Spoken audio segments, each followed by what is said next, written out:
Good evening, ladies and gentlemen, members. Welcome to the meeting of the Environment Overview and Scrutiny Committee, 13th November 2017. Glad to see that so many of you here, and portfolio holders too. We have CIL on the agenda as our first major item, and you don't need to have indicated to speak on that item.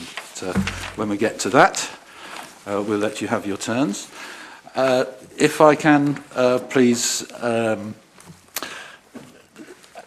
minutes of the... Oh, sorry, I must, first of all, it's not up there behind me, but because we're in here, if there's a fire, we all have to go and meet over at Waitrose. So apparently when we're in the committee rooms, we don't have to do that, so we just burn there. But yes, the minutes of the meeting of 18th of September 2017. Members of the Overview and Scrutiny Committee, do you agree that those to be a correct record of the meeting? Thank you. Item 2 is apologies for absence and substitutions. And Fiona, do we have any apologies? Thank you, Chairman. I've had apologies from Councillor Peter Isherwood, and Councillor Ross Welland is attending as a substitute this evening. Thank you very much. Welcome, Councillor Welland. Declarations of interests, item 3. Fiona, do we have any declarations of interest received in advance of the meeting? None received, Chairman. And members, do any members have anything to declare here? No? Okay, thank you very much. Item 4, so questions by member of the public. Have there been any, Fiona? No questions received. Thank you. Item 5 on the agenda is the Community Infrastructure Levy draft charging schedule. Now, members will have seen that they've had an update, some slight changes to the previous, when the agenda first came out. There are papers and plans online. I'm going to ask Elizabeth Sims and Graham Parrott to introduce the report, and our consultant Mark Felgate from Three Dragons, who will present the findings on the outcome of the consultation on the preliminary draft charging schedule and the proposals for the charging schedule. So if I can hand over, please, to Elizabeth, first of all. Sorry, I'll hand over to Graham Parrott. Thank you, Chairman. Yes, just a brief reminder, and we weren't proposing with the presentation tonight to go back over the old ground in terms of explaining what SIL is, why you can charge it, what the legislation is, and so on, because there were a number of presentations and opportunities for members to find out a bit more about SIL at the previous stage, which was the, if you like, the first key stage, which was when we had our preliminary draft charging schedule. That was our sort of sets out the suggested SIL rates, and that was subject to consultation. Before it went through to that consultation stage, as you probably know, it went to the Corporate ONS Committee on the 20th of March, went back to the Environment ONS Committee on the 22nd of May, and in June the Executive approved the preliminary draft charging schedule for consultation. And really the main focus for tonight is to go from there and bring you up to date and take you through the next steps. And obviously the important thing tonight is that we have now reached the stage where we've produced a draft charging schedule. That would need to be approved by the Executive for consultation, and so it's currently scheduled to go to the Executive later on this month. And obviously you're invited this evening to comment on the draft charging schedule, for those comments to then be passed on to the Executive.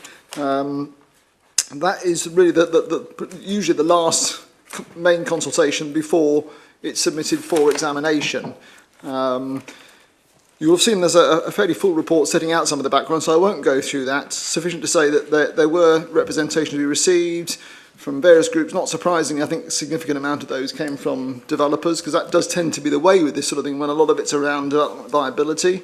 And so what we've done since then, with the support of Three Dragons, the consultants who are helping us on this, is to review the representations, update some of the data as well, because obviously data and information is always being updated, so that we're now in a position to present the proposed charges for the draft charging schedule. As I said, this is normally once agreed will be the last consultation, normally before submission. I think Mark will go through and explain the rates, how things have changed, and just briefly touch on the next steps. So if I may, Chairman, I'll pass over to Mark Felgate from Three Dragons. Thank you, Graham, and thank you for inviting me to present to you this evening. As Graham said, I'm going to go briefly through the consultation and sorts of people who responded and some summaries of those responses that came out from that process. We're then going to look at the main changes that have happened in terms of the viability evidence as a result of some of that consultation, and as Graham said, some of the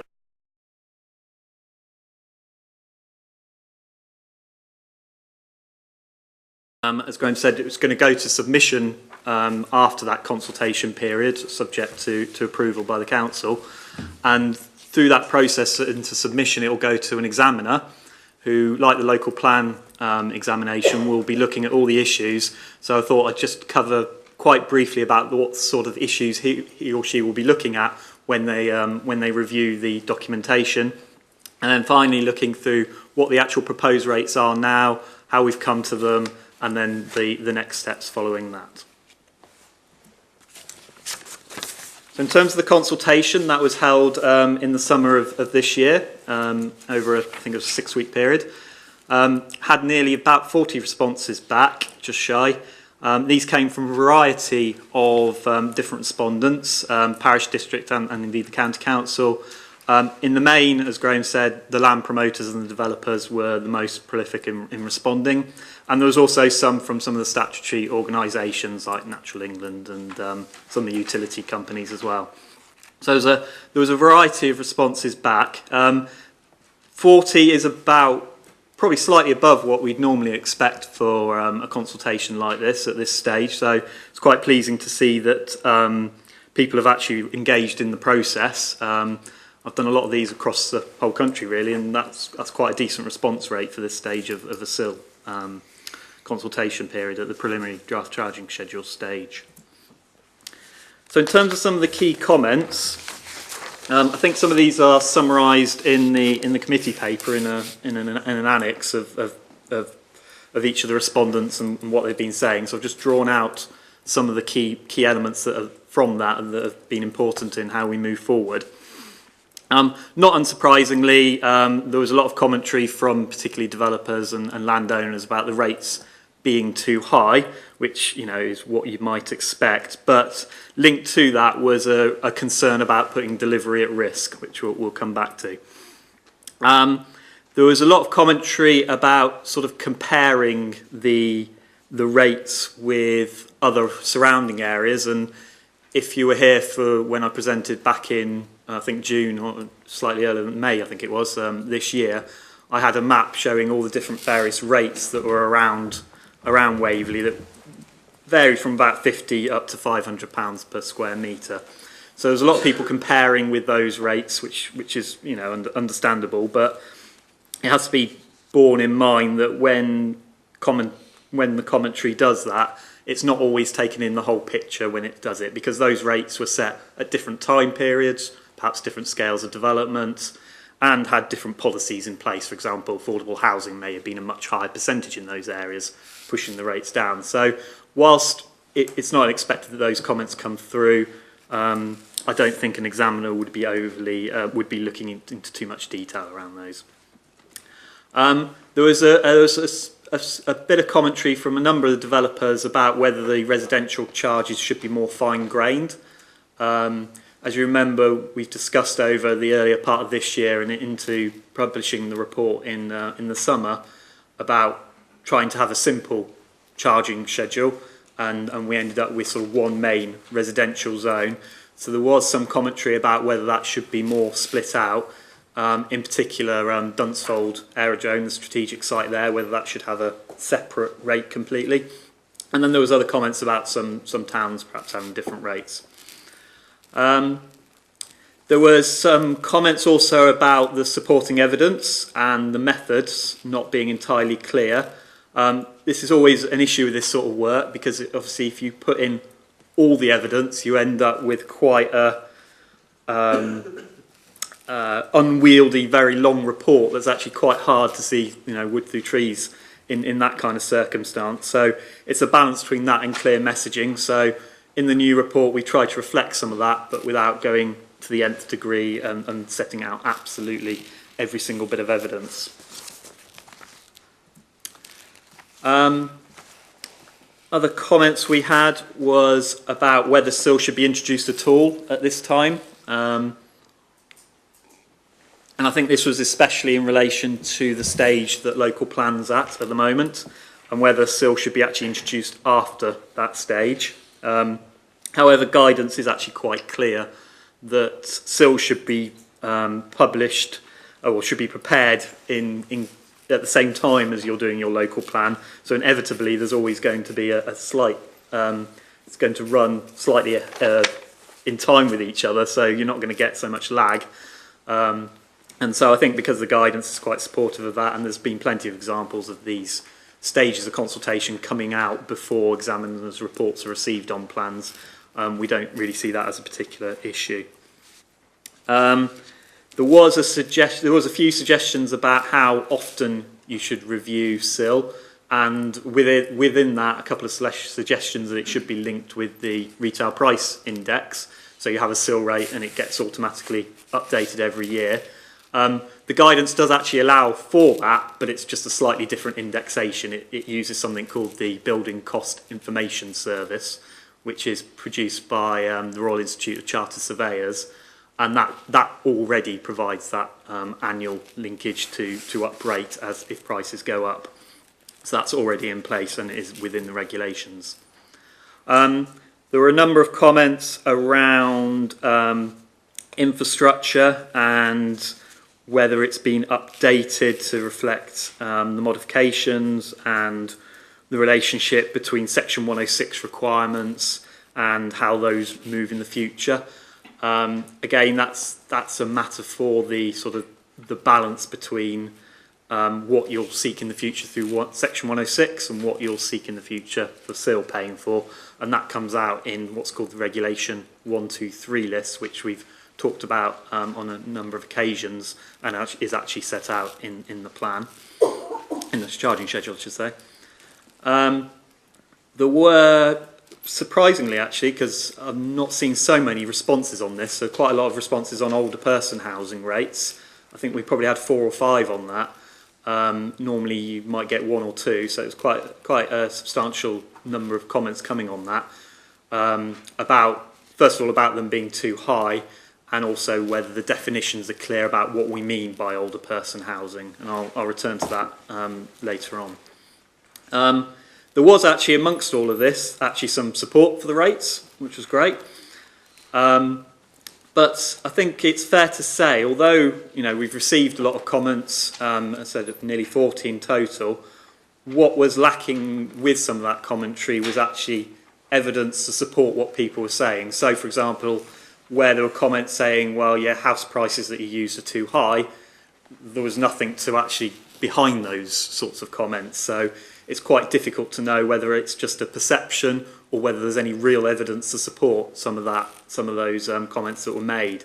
Having said that, that's not actually unusual at this stage of preliminary draft charging schedule, because it obviously takes a bit of investment by people commenting, and they often leave that and focus that on the next stage of the consultation at the draft charging schedule stage, because that's the bit that the examiner will see. So sometimes you don't always get some of the really detailed responses at the preliminary stage. So we'll see what happens at the draft charging schedule, but I would expect more substantial commentary and with a little bit more evidence being produced at that stage. Okay, so moving on to some of the changes that have come about. So I'll split this into sort of 2 sections, dealing with the evidence and the approach. So in terms of the evidence, we've got more up-to-date and more robust data on house prices. We actually now have a new method of looking at house price data, where previously we were using land registry data that didn't provide us with the sizes of properties. So now we have access now to the sizes of properties from another data source, and we can match them up. So we've got a much better handle on the house prices. It's a very robust data set and quite hard for others to challenge because they're national data sets. What we've also done to bring it right up to date is, although we look across 2 to 3 years of data on new house prices, we've indexed it using Land Registry to bring it right up to the date, which I think was August this year. So it's absolutely up-to-date data that will be robustly and easier to defend at examination. Having obviously updated the house prices, which gives us the values, we obviously also need to look at the other side, the flip side of the coin, which is the costs of development. And unsurprisingly, those have also gone up. So we've reflected that again right up to the latest date, and so it's in line with the house prices. We've also had another look at land values, and this was a result of, there's a fair bit of commentary in the consultation about the justification for the land values. So we've reviewed that. We've actually found a new data source, because I think if members will remember or recall the previous reports, there was a real dearth of information on land transactions. Not uncommon. It is really hard to get hold of genuine land transactions because unfortunately the data, you don't know what's behind it, and it's quite hard to actually work out. So we've got some newer data on land values that we've been able to include within the new study, and basically that's had an effect of making the land values on our smaller sites are a little higher than they were previously, but on the flip side of that, on the large, medium and larger sites, the land values have come down a bit. So in terms of our actual approach to using this new evidence, we've actually added in some couple more case studies. These are on medium-sized sites, so we've added in a 14-dwelling case study and a 26-dwelling case study. And we've also dropped the larger case study, which was 700 dwellings, because through the plan process, there's now no sites that are completely 700 dwellings that haven't already got some kind of planning permission on them. So we've knocked that one out, as it's not really representing as we move forward. We've, as I've mentioned, looked at older person housing in a lot more detail, with far more detailed descriptions. And if you look at the charging schedule, there's a quite detailed description on each type of older person housing, which I might come back to in a bit. We've also reduced the number of tests, because before there was a whole raft of testing at different densities, different sizes, different types of case studies, and what we've done is simplified that process a little bit, just to make it easier both for the public to understand, for developers to understand, and most importantly the examiner to actually understand, to make it a bit clearer as to how we've come about to get to the proposed still rates. And finally, we've looked at Dunsfold Aerodrome separately as a separate site on its own. So moving on to what the examiner might be looking for. He'll always start off his examination reports, he or she, with a sort of 2 questions about whether it's reasonable, viable and consistent with the national guidance, and whether the CIL rate is appropriate balance between funding infrastructure and the effects of viability of development. So those will be in the back of their mind, the examiner, when they're looking at all the evidence. And some of the key things they'll be actually looking at when they're reviewing that evidence and the CIL rates is, first of all, they'll be looking at about whether it takes into account the policies and the plans in the local plan. So is it, for example, got the right affordable housing rates in it? So for us, we put 30% in for sites of 11 or more and no affordable housing below that. Also, does it reflect the types of development that's going to come forward? So we've looked at case studies that cover off the types of smaller sites we might see and the types of medium and larger sites we might see based on what's in the plan. It'll also be, this will be the key question for the examiner. Will the rates proposed harm delivery of the plan as a whole? And as I said before, that was another element that came out of the consultation about delivery of housing, and will this CIL rate actually affect that delivery? And There have been concerns expressed by some of the developers, and indeed you can see it in some of the figures that delivery is problematic in this area in terms of delivering all the sites that possibly could be identified in the plan, and the effect that might have on 5-year supply.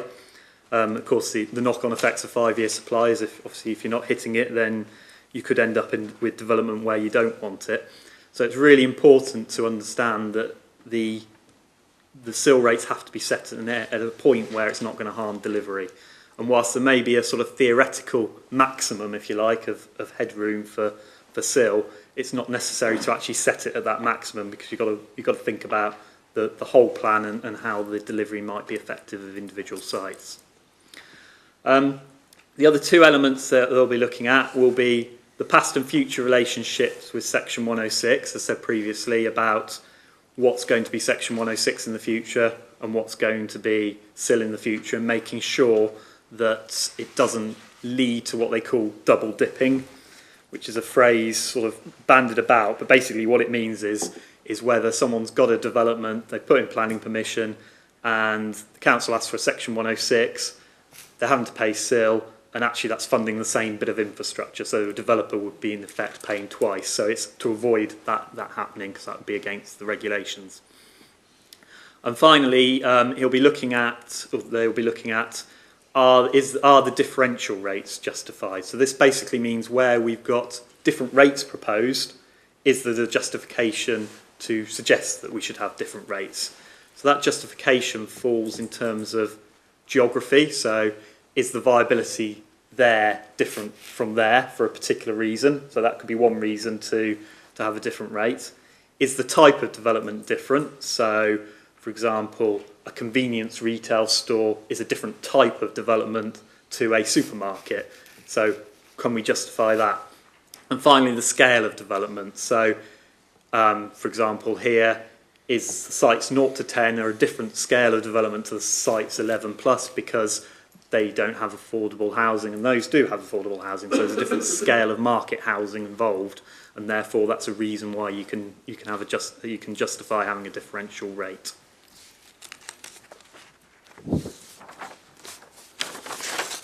So the actual rates we're proposing. So having gone through an exercise of updating all the data and thinking about issues that the examiner will be considering, such as delivery and Section 106 and so on and so forth, we've currently proposing the rates as set out here. It follows a similar pattern to the ones in the preliminary draft charging schedule, but I'll just sort of go through some of the main differences that we've got in here and how we've actually come about some of these rates. So for the residential schemes, which are the top two there, so schemes of more than 10 units and schemes of 10 units or less, we've kept the SANG and SAM tariff on and off figures, and I'll show you that on a map in a moment, so how that affects things. So that's the same as previously.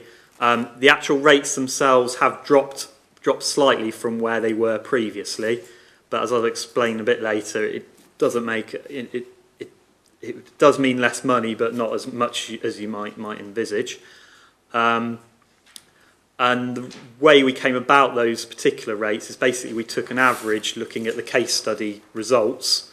So we looked at the case studies for 1 to 10, and we averaged out the results of those, and we took the case studies of the 11 plus and averaged out the results of those.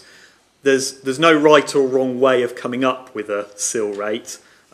The averaging process has been used by a number of councils. Equally, setting your sill rate at the lowest case study, if you like, so that everything can afford it is another option. And in this case, we'd bring the rates down slightly, but for this purpose, I've averaged the rates out. The other difference here is, as you can see now, we have Dunsfold aerodrome strategic site specifically identified, and that's identified as a 0 rate. That's because obviously the planning application for a majority of that site has already come forward and is being called in, but has a a substantial Section 106 requirement already attached to it. We're anticipating when the next phase of that will have a similar approach, and the easiest way, I guess, to deal with it is to assume that Section 106 will pay for all the infrastructure related to that site. That is something that's actually come out of the SIL review that the government have done, where they have found that having SIL rates on strategic sites does cause complications in terms of the relationship with the 1, 2, 3 list in particular. And so a number of authorities now, as they move forward, are zero rating their SIL rates. It's not to say that those sites aren't going to provide any infrastructure, it's just they'll provide it through Section 106 instead of SIL. We've now also separated out the older person housing, and we've got 2 rates there. I'll come back to the 2 different sections of rates in a second, but I think it's worth just identifying what we actually mean by older person housing. And in the charging schedule, and indeed in our report, we do set it out, and I'll just read it out because I think it's worth just noting really. So retirement housing is often known as sheltered or retirement living. It provides some facilities that you would not find in completely independent accommodation. So that can include main entrance, residence lounge, access to an emergency alarm and a guest room. But extra facilities are paid through a service charge. So this type of development is your sort of standard McCarthy and Stone Churchill type properties. Supported living is also often called extra care living or assisted living, I think is the marketing element that McCarthy and Stone in particular use. And that's similar to retirement housing, but there's more communal facilities involved in that. So there could be a restaurant, there could be more staff on site, and they will also have service charges, but they'll be a lot higher to pay for some of those facilities. And then finally we have care homes, which is more like your traditional nursing home, care home type element, where it's 24-hour personal care, where you have rooms identified for each person, but not necessarily separate properties within it. And I think obviously the main difference between care homes and the other 2 is often retirement housing and supported housing are capital purchases, so someone's actually buying those properties, whereas for care homes it's normally a fee paid to that nursing home to provide that care to that individual.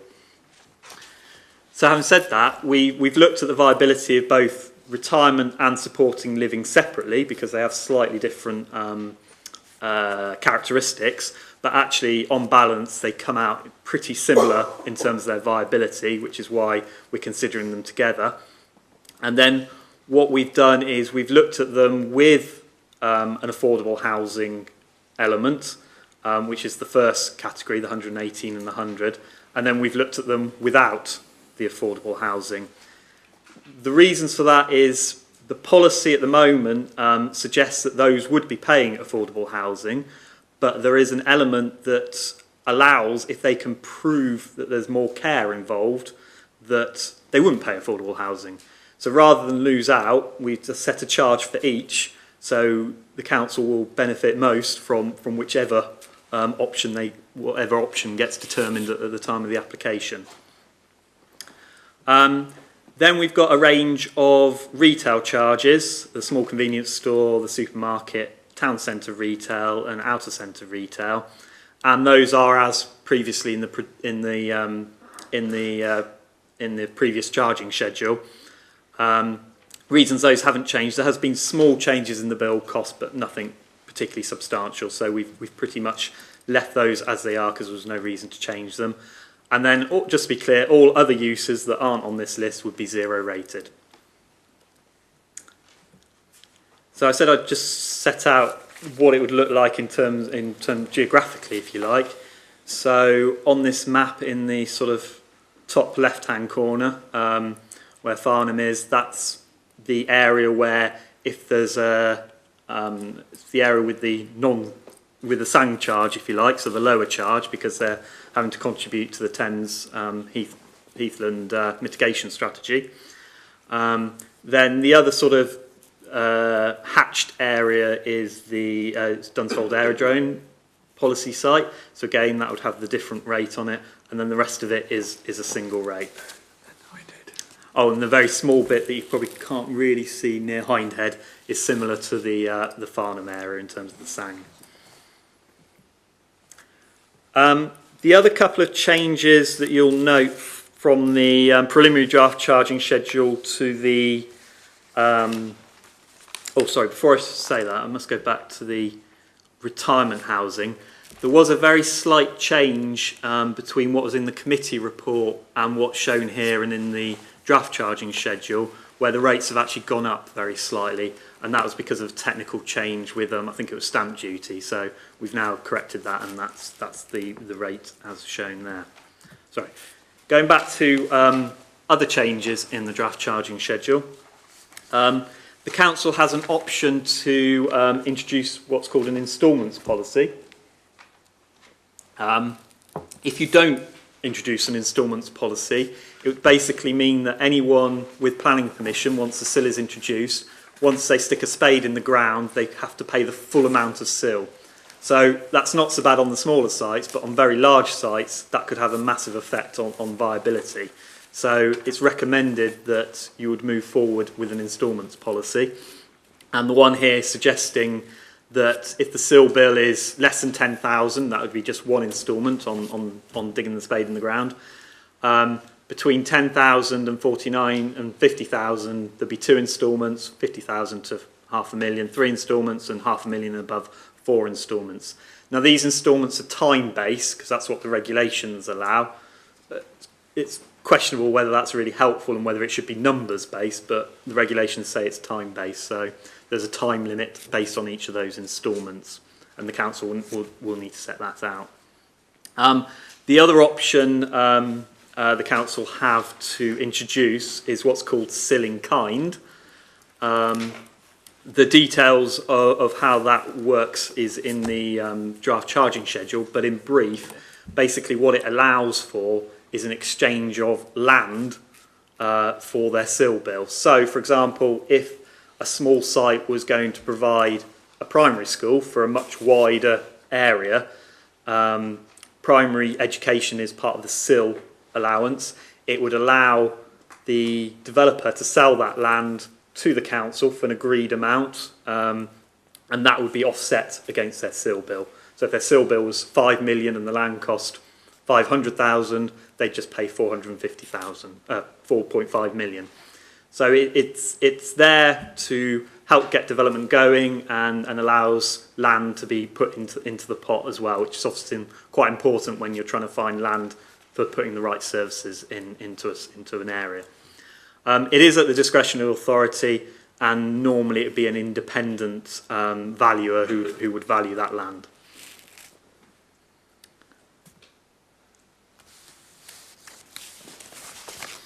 So just to put this in a little bit of context for you, I've just set out here what the sill amounts would be for different types of development. I did a similar exercise last time, so I've just put how it compares with the previous rates there for the preliminary draft charging schedule, which is the penultimate column.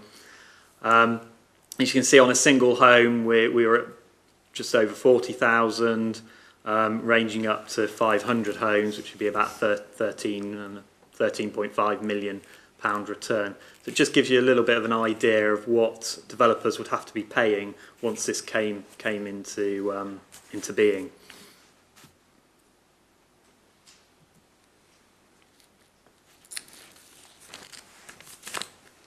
So next steps.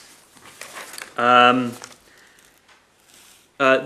plan is, should the council approve, that the consultation on the draft charging schedule will happen in hopefully December, over into the new year.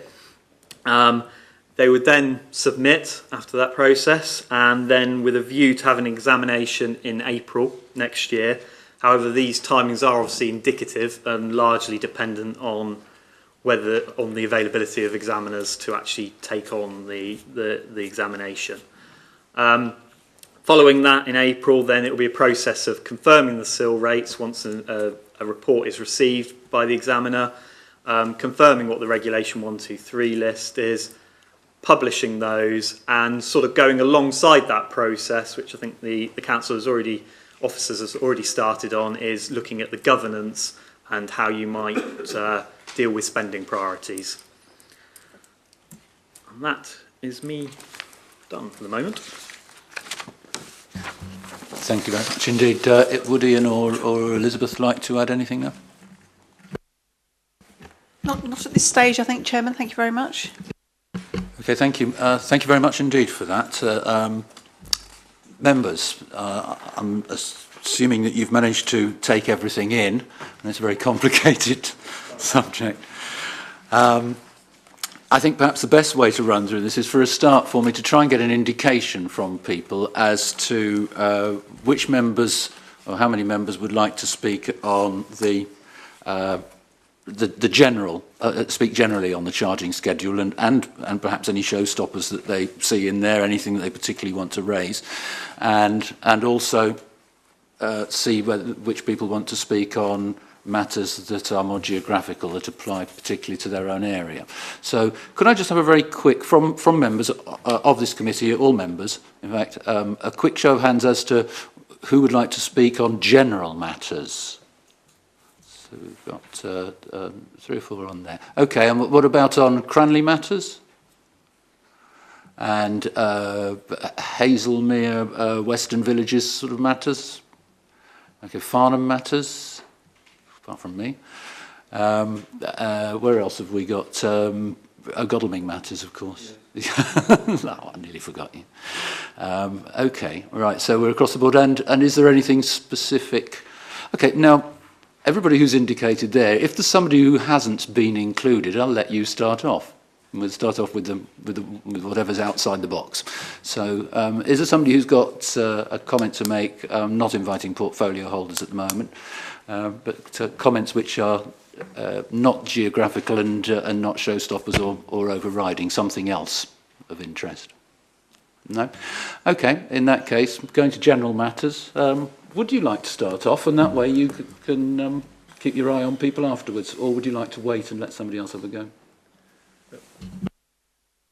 I'll happily go first. Would like to think everybody thinks I've got an eye on them, but I'll certainly be trying to write their names down if they've got questions later. The question I wanted to ask is drawing the comparison with PIC monies. There doesn't seem to be any earmarking that the monies collected will be specifically spent in the areas where the housing is going up, and presumably that's where the infrastructure is going to be under pressure or going to have a demand. With PIC monies, the money had to be spent, as I recall, in the division of the same county, of the county council in which they were raised. But I haven't seen anything equivalent in this. And just specifically Dunsfold, if that's appropriate, I assume that if all the monies have to be collected via Section 106, then the Regulation 123 schedule effectively doesn't apply to Dunsfold. So I'll leave you with those. Thank you. Who'd like to pick up on that? I'll take that. Thank you. Initially, Mr. Chairman. In terms of the PIC monies and how Section 106 works in the future, the SIL regulations basically say that SIL has no relationship's probably the wrong word. You don't have to spend SIL money necessarily where it's collected. So for Section 106, you have to spend the money directly related to that development that's generated that Section 106. For SIL money, the regulations don't give any guidance in terms of how the council wishes to spend that money. So it is entirely up to members how they wish to prioritise the spending of any money received. So if they want to attach money to particular places, because that's where the development's happening, they can do that. Or if they want to spend it elsewhere, they can do that. It's entirely up to members to how they do it. And as I think I mentioned right at the end there, part of the work that's been undergone by officers, and I'll let them correct me, is looking at how they might manage that process and manage that governance process to help members decide. I think that probably answers that question, hopefully. Thank you very much. I'm just thinking that perhaps we should add to that in respect of the percentage that goes to the to the parishes, because there's 15 or 25%, which goes by ward, I think, doesn't it? Oh, did I get that wrong? Do you want to clarify, because I might be wrong? Sorry, of the SIL monies that's received, where there's a neighbourhood plan in place, 25% of the money received would go straight to that parish who's produced that neighbourhood plan for them to spend as they like. There's actually less limiting rules on parish councils than there are on the council on how to spend money. If there is no parish plan in place, then it's 15% up to a limit, I think, of £100 per dwelling. I'd have to check on what the actual regulations are, but there is a limit on that. But it's basically 15% of the SIL receipt. Do you mind if I just ask for clarification in that case? Because actually thinking about it, where we've got a funding gap, which is on page 7 of the update sheets that we received. This is the infrastructure type sheet, infrastructure funding gap, table 1.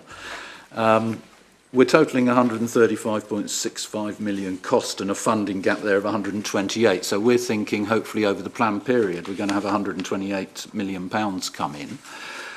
If we're giving away, if every area had a neighbourhood plan in place and 25% of the income was going to be going to the parishes for them to distribute or spend as they wish, am I right in thinking we would therefore be 25% short on the funding that we need for the larger infrastructure that is all listed in the December 2016 infrastructure delivery plan that's part of the local plan? Am I right? Would we be short in that way? I can answer part of that question. In terms of the infrastructure funding gap, the gap is just that. There's no expectation in regulation or anything else that SIL will completely fill that gap.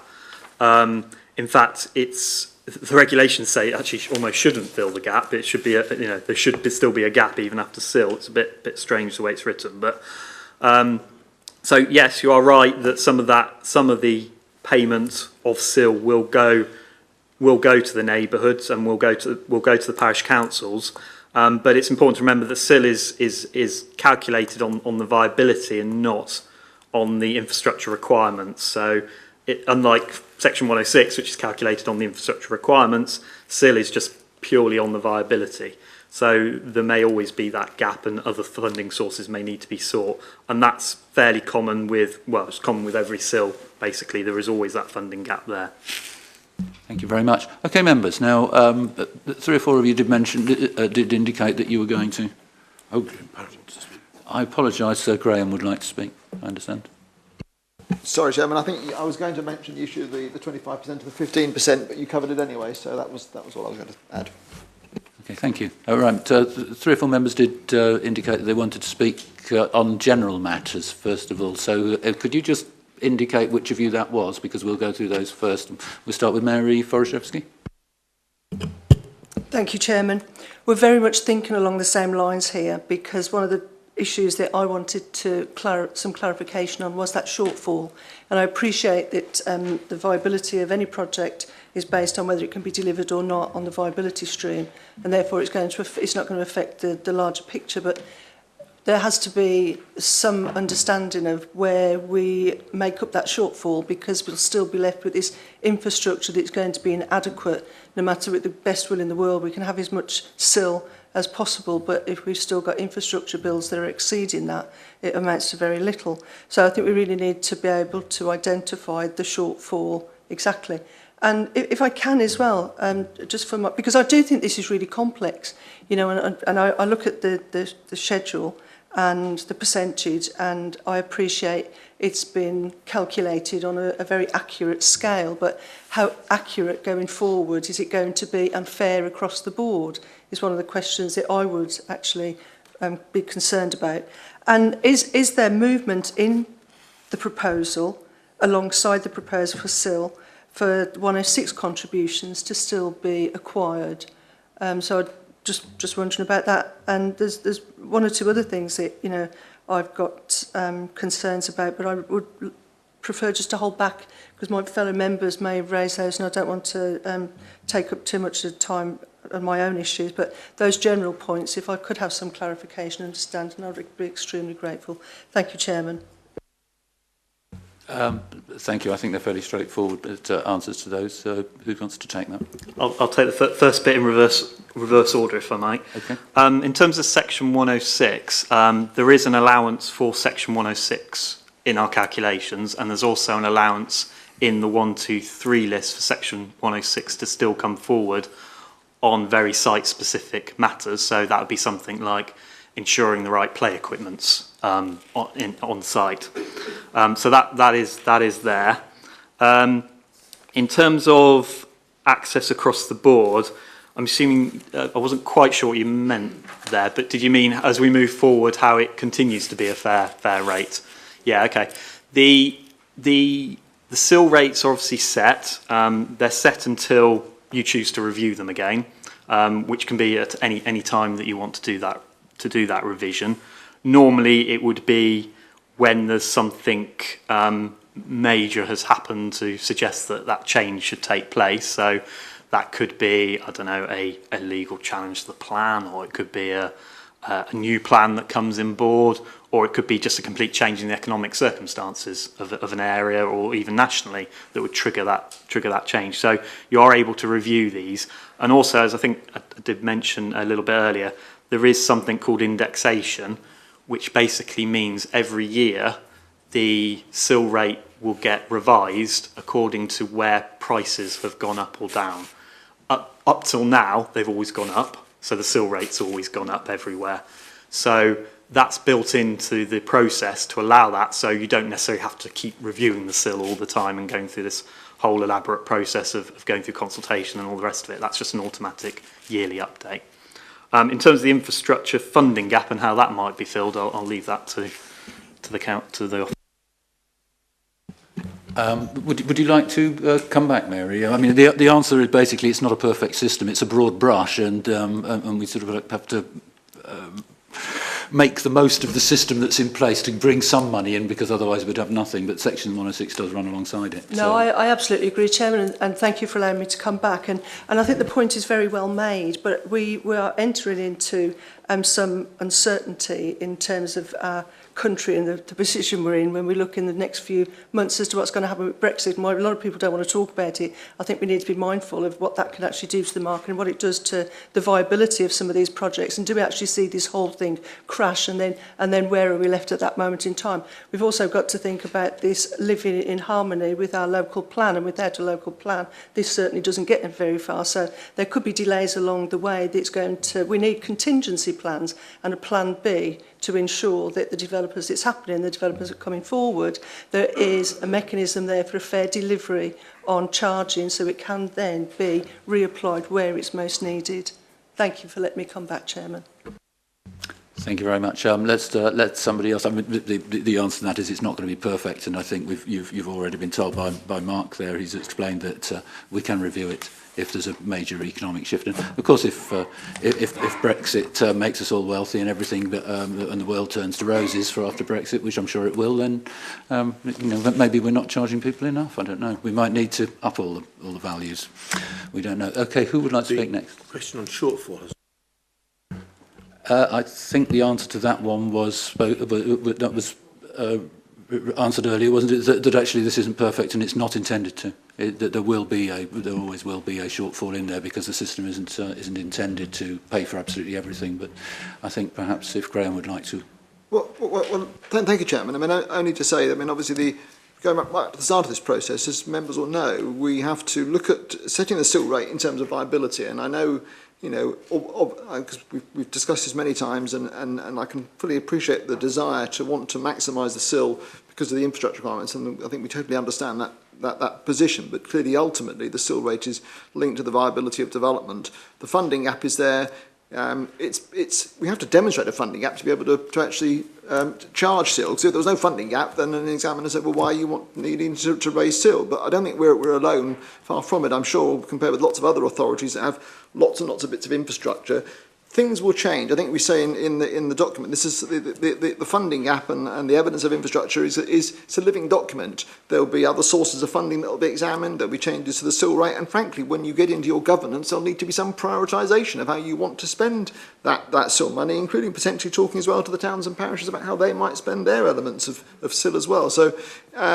That's just the way it is, but we certainly couldn't try and set a SIL rate based on trying to close the funding gap completely if that was not having regard then to the issue of viability. And as we've said at the outset, the rates that are being proposed, even though they've come down a little bit following the consultation, are still very high by comparison with a lot of your neighbours in terms of SIL. So, it's something that will be generating quite significant sums of money, but it's not something which can be seen to be able to close that gap completely on its own. Thank you. In case members are unaware, it's probably worth just saying that if you want to go home, well, obviously you will want to go home later, but at some point, if you want to find out where all these figures and the funding gaps have come from, it is in your infrastructure delivery plan, which is part of the local plan. It was updated in December 2016 is the version that you need to look at, and it's online with all the other local plan documents. And that does give you a list, it gives you tables. I've printed a few out just in respect of Farnham's traffic issues, but it goes through all the areas, and you can see from that the figures that have all been brought in. I assume the two correlate. I haven't checked this against that, but officers I'm sure will tell us if there is any wide lack of correlation there. Elizabeth, is that the case that the figures that we've got in the infrastructure delivery plan, they are taken straight over into this, into the figures we've used here for the charging schedule? Yes, Chairman. I mean, on the transport side of things, it was a question of putting together those headline numbers, and then the information was taken from the infrastructure delivery plan. Okay, members. Elizabeth, Councillor Townsend. Thank you, Mr. Chairman. Just some general questions. I just wondered why care homes were 0 SIL rated, if that was a legislative thing or whether or not it was a choice. I also wanted to ask how the instalments were paid, whether or not they were paid percentage-wise, whether it differs, from each development site, or whether they would be set percentages when the SIL is paid in instalments by developers.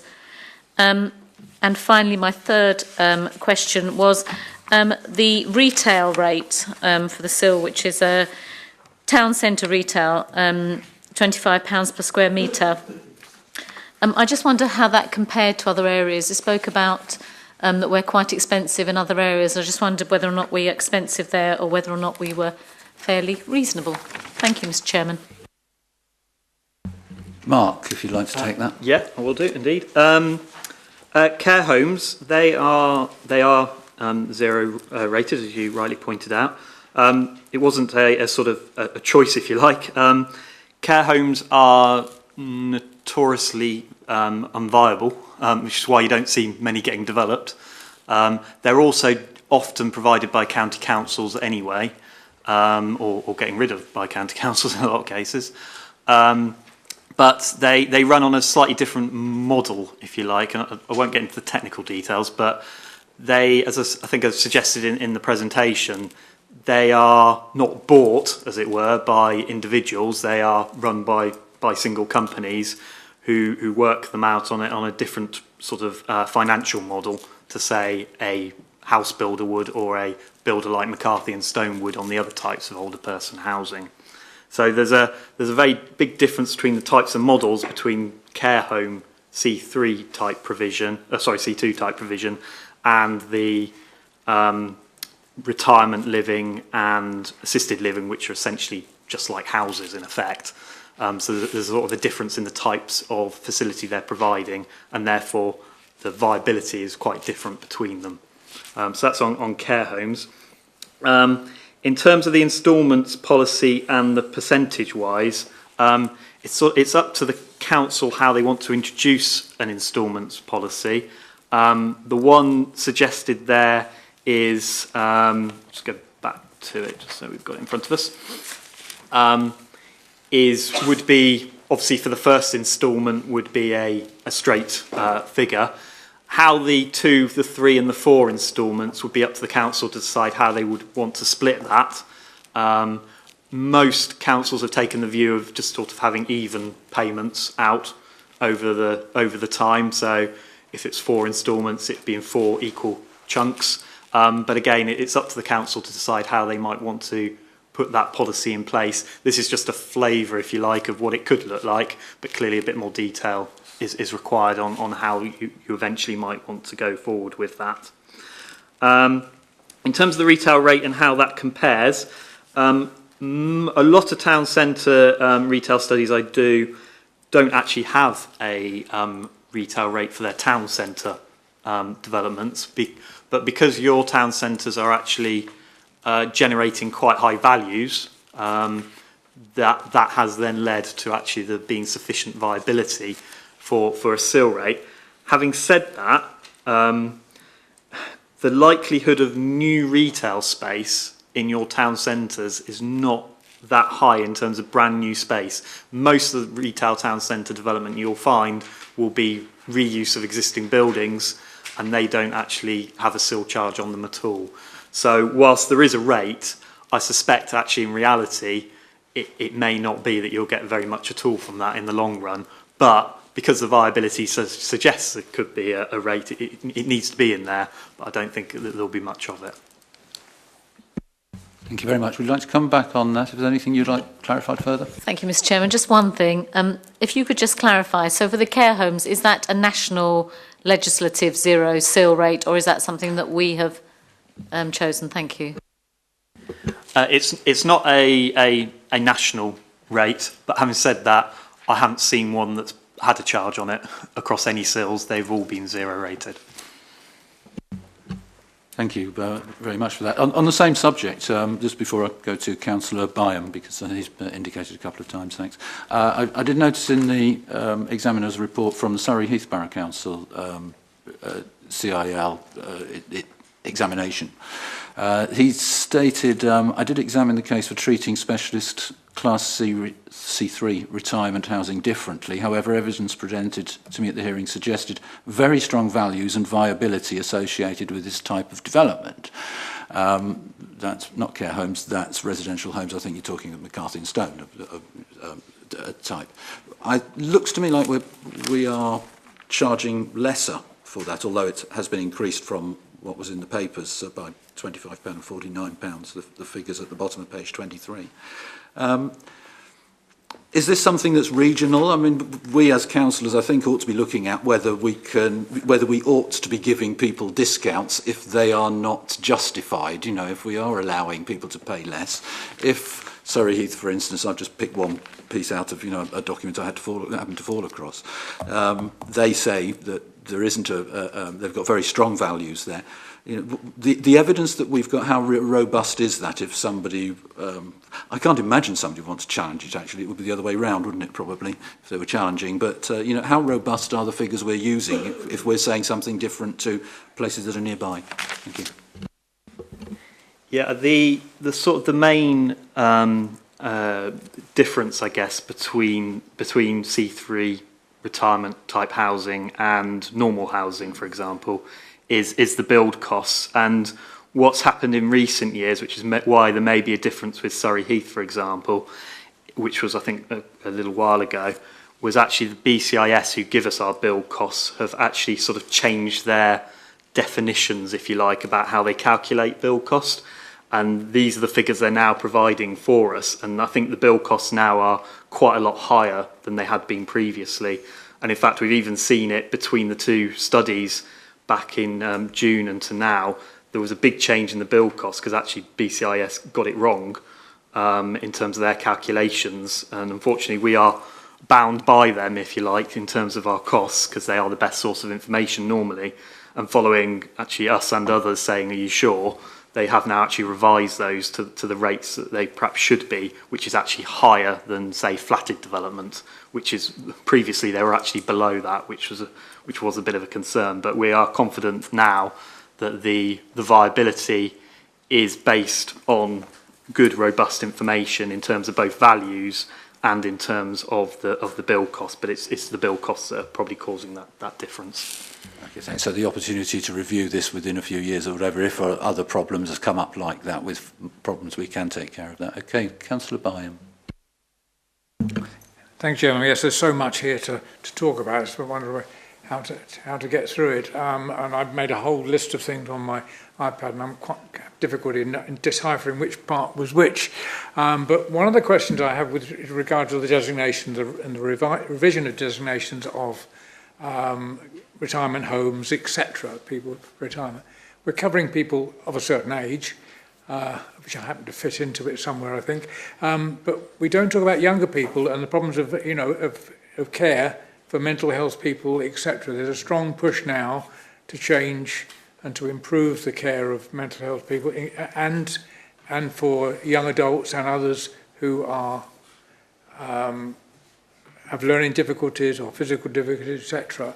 How do we cope with those within the scope that we put down, or is there a way of changing the way that we designated things so that we can account for that sort of thing if it happens? If I may, Mr. Chairman, in terms of that type of care facility you're talking about, that would probably be classed as what they call C2 use, and therefore it would be 0 rated for SIL. So you wouldn't be charging SIL on those types of facilities that were meant to accommodate those sort of people that you described there. So we're not impeding that kind of, or making it more difficult, if you like, for that kind of development to come forward through the SIL charge. How you want to spend SIL on those kind of things is a different issue. Yes, Martin. Yeah, there are charities. I can name one in Guildford who are looking at providing homes for people over the age of 19 and upwards for assisted living or whatever, where it's not, they're going to be living on their own, but with some level of help or being watched over by other people. I don't think it fits into the way you described it, but maybe I'm wrong. If I may again, Mr. Chair, there is another sort of facility to help that situation. In fact, that there is some statutory relief for charitable organisations that may or may not cover that, but there's also a discretionary relief that the council can put into the charging schedule and review the policy at any time as well, that widens those definitions for wider charitable uses. So there is opportunity for the council to not put an undue burden on those types of development if it so wishes. Thank you, Mark. Can I just have a bit of clarification? I think I read in the papers that we are still looking at discretionary relief and how we're going to approach that. Is that correct, officers? That's something that's coming up over the next few weeks or before, I don't know, when and how can perhaps Councillor Byam and others have input into that?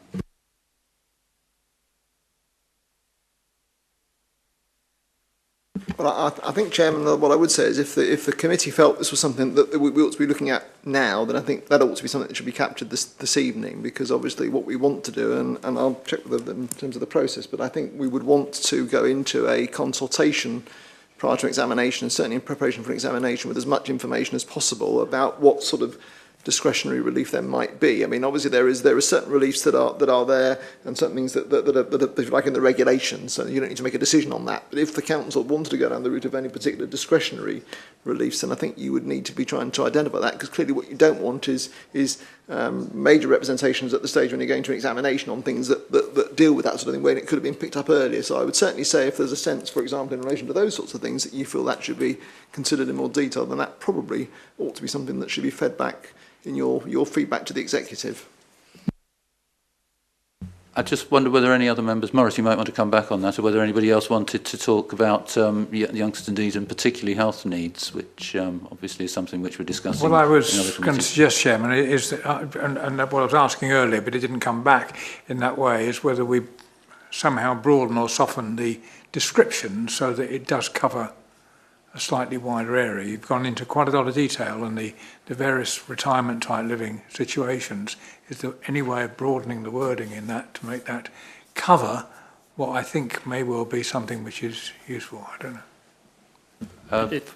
Yes, sorry, Sorry. Mark, do you want to say something Yeah, quickly? just very quickly on that. I think if you went that, the best way of dealing with that would be through the discretionary relief, which would then provide a detailed description of the types of developments that you are suggesting there would be automatically relieved of any SIL without them even having to go through any process at all.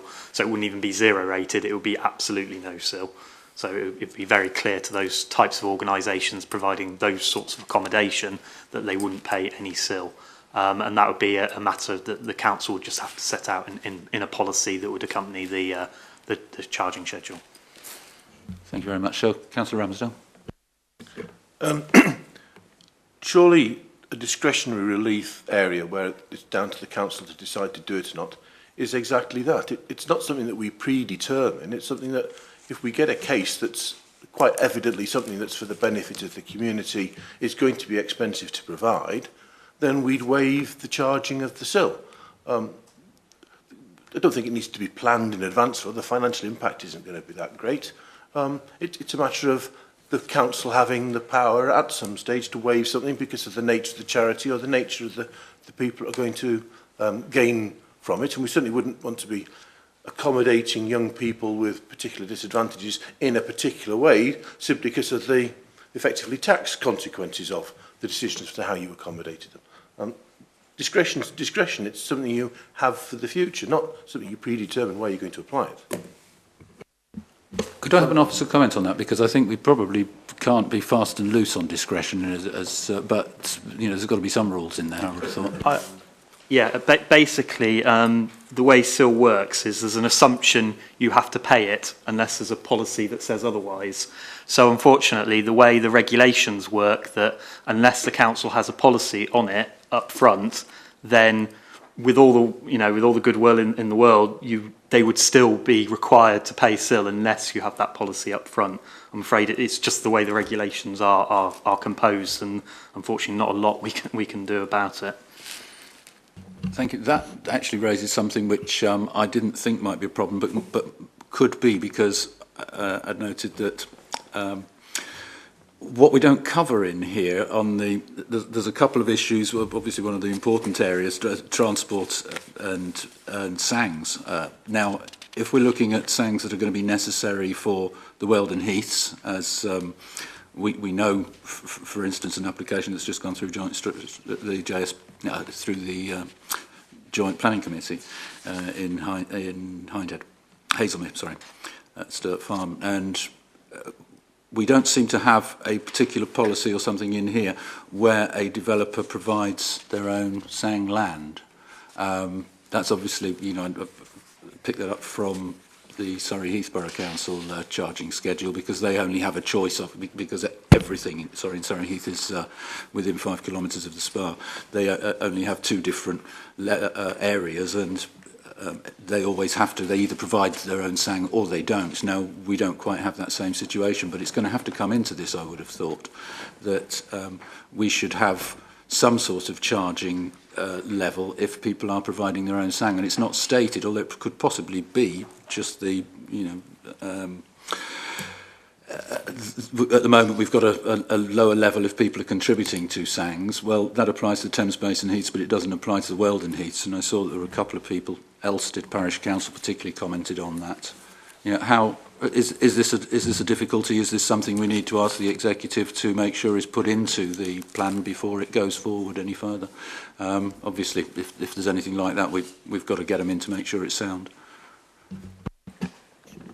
I think, Chairman, in relation to that particular issue, and I know we've picked up on this, I think, when we brought the preliminary draft charging schedule to you, that the challenge that we have in relation to Weldon Heaths, with the exception of central Hindhead, where there is an avoidance strategy with defined contributions, so you can quite easily run those into a viability model and see what the difference is, and hence the reason why the suggestion is that would be set at the slightly lower SIL rate, equivalent to the lower SIL rate that is currently being suggested for the Thames Basin Heaths. Elsewhere, we know that there are situations where in the Weldon Heath some mitigation measure is sought, not always in the form of SANG, might be other things. We know there are other cases where no mitigation is sought, and we don't have, if you like, an absolute indication or a measure, an easy measure of saying within those areas a lower rate of X would apply. It is something that we continue to think about very carefully, Chairman, but at the moment, and incidentally, although I'm not sure they would necessarily comment on this anyway, but Natural England haven't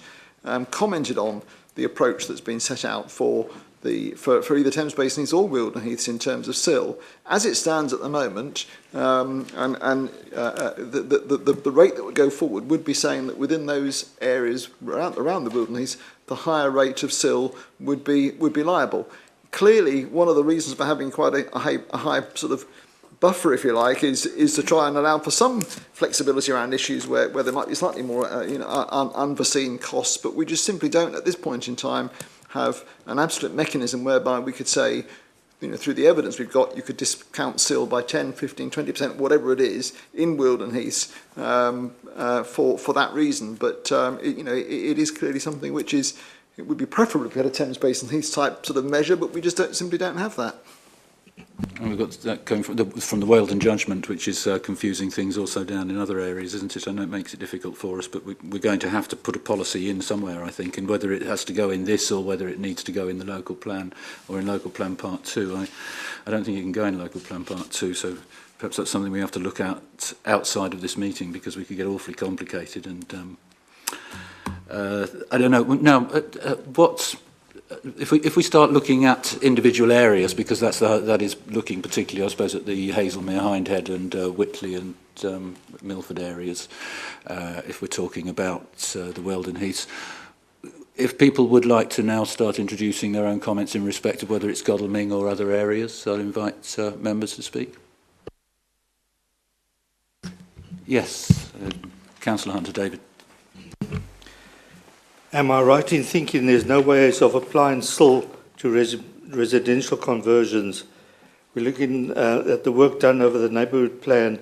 24% of the housing completions in Godalming area are from office to residential. This is a major loss of infrastructure income, and of course no affordable housing in these developments are required either. Hence only 16% of the current housing in Godalming is affordable against the benchmarks of 30%. So it's going to have a detrimental effect.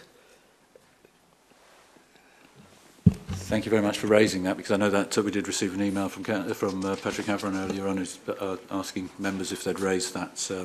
We did address it at the pre-meeting. I know officers have got a very, very good answer to that, but it's not all bad news. But Elizabeth, would you like to, or Graham? Yeah, I mean, it's an unfortunate element of the regulations that existing floor space can be offset against new development. Unfortunately, it's something we are kind of stuck with in terms of the way the regulations work, and until the government want to change it, it's just one of those factors, unfortunately, that has to be just dealt with. I mean, I know it's had big effects in London and other places where it's been on a massive scale, that kind of conversions, and it has had a big effect on the amount of sill collected. And linked to that, actually, I would just probably point out as well that in a lot of rural areas, such as here, the other big impact on the amount of sill that can be received is single dwellings coming forward as custom and self-build. I know that has had an influence elsewhere, where again they haven't been able to collect sill money, because under the regulations, if you're self-build or custom build, which actually has quite a wide definition, it means you don't have to actually pay a sill amount. So again, it's an annoyance in those regulations, frankly, but something we are unfortunately stuck with. Would you like to come back? If I can just come back. Unfortunate doesn't pay the bills. We need to make representations to get this looked into, because in a market town like Godalming, this is affecting us detrimentally. And I know coming forward, there's big office blocks that are going to be turned into residential, and it's going to have a huge impact on the viability of this town. And unfortunately, it doesn't wash with me. We need to address this, and we need to put representations forward. Thank you. I think, but you understand the problem is that CIL is charged on floor space that you add. So if there's an additional floor space, then we can charge CIL on that. And And because the conversion doesn't create any new floor space, it's fairly simple. This is a broad brush, it's not part of that system. But nevertheless, obviously, those developments can use Section 106 agreements to make sure that infrastructure that's specific to those developments is provided, that and the developers do have to pay some money in, but of course that has to be related to the need for it in order to grant permission. Yes? The problem with that, they don't even need planning permission. They just change it internally, so they don't even need planning permission. So where can you put 106 agreements in? You're right, Elizabeth? I think what's been recognised, Chairman, is the challenge of the fact that the government's introduced permitted development rights as part of the growth agenda to support the contribution to the supply of housing through changes of use from office to residential.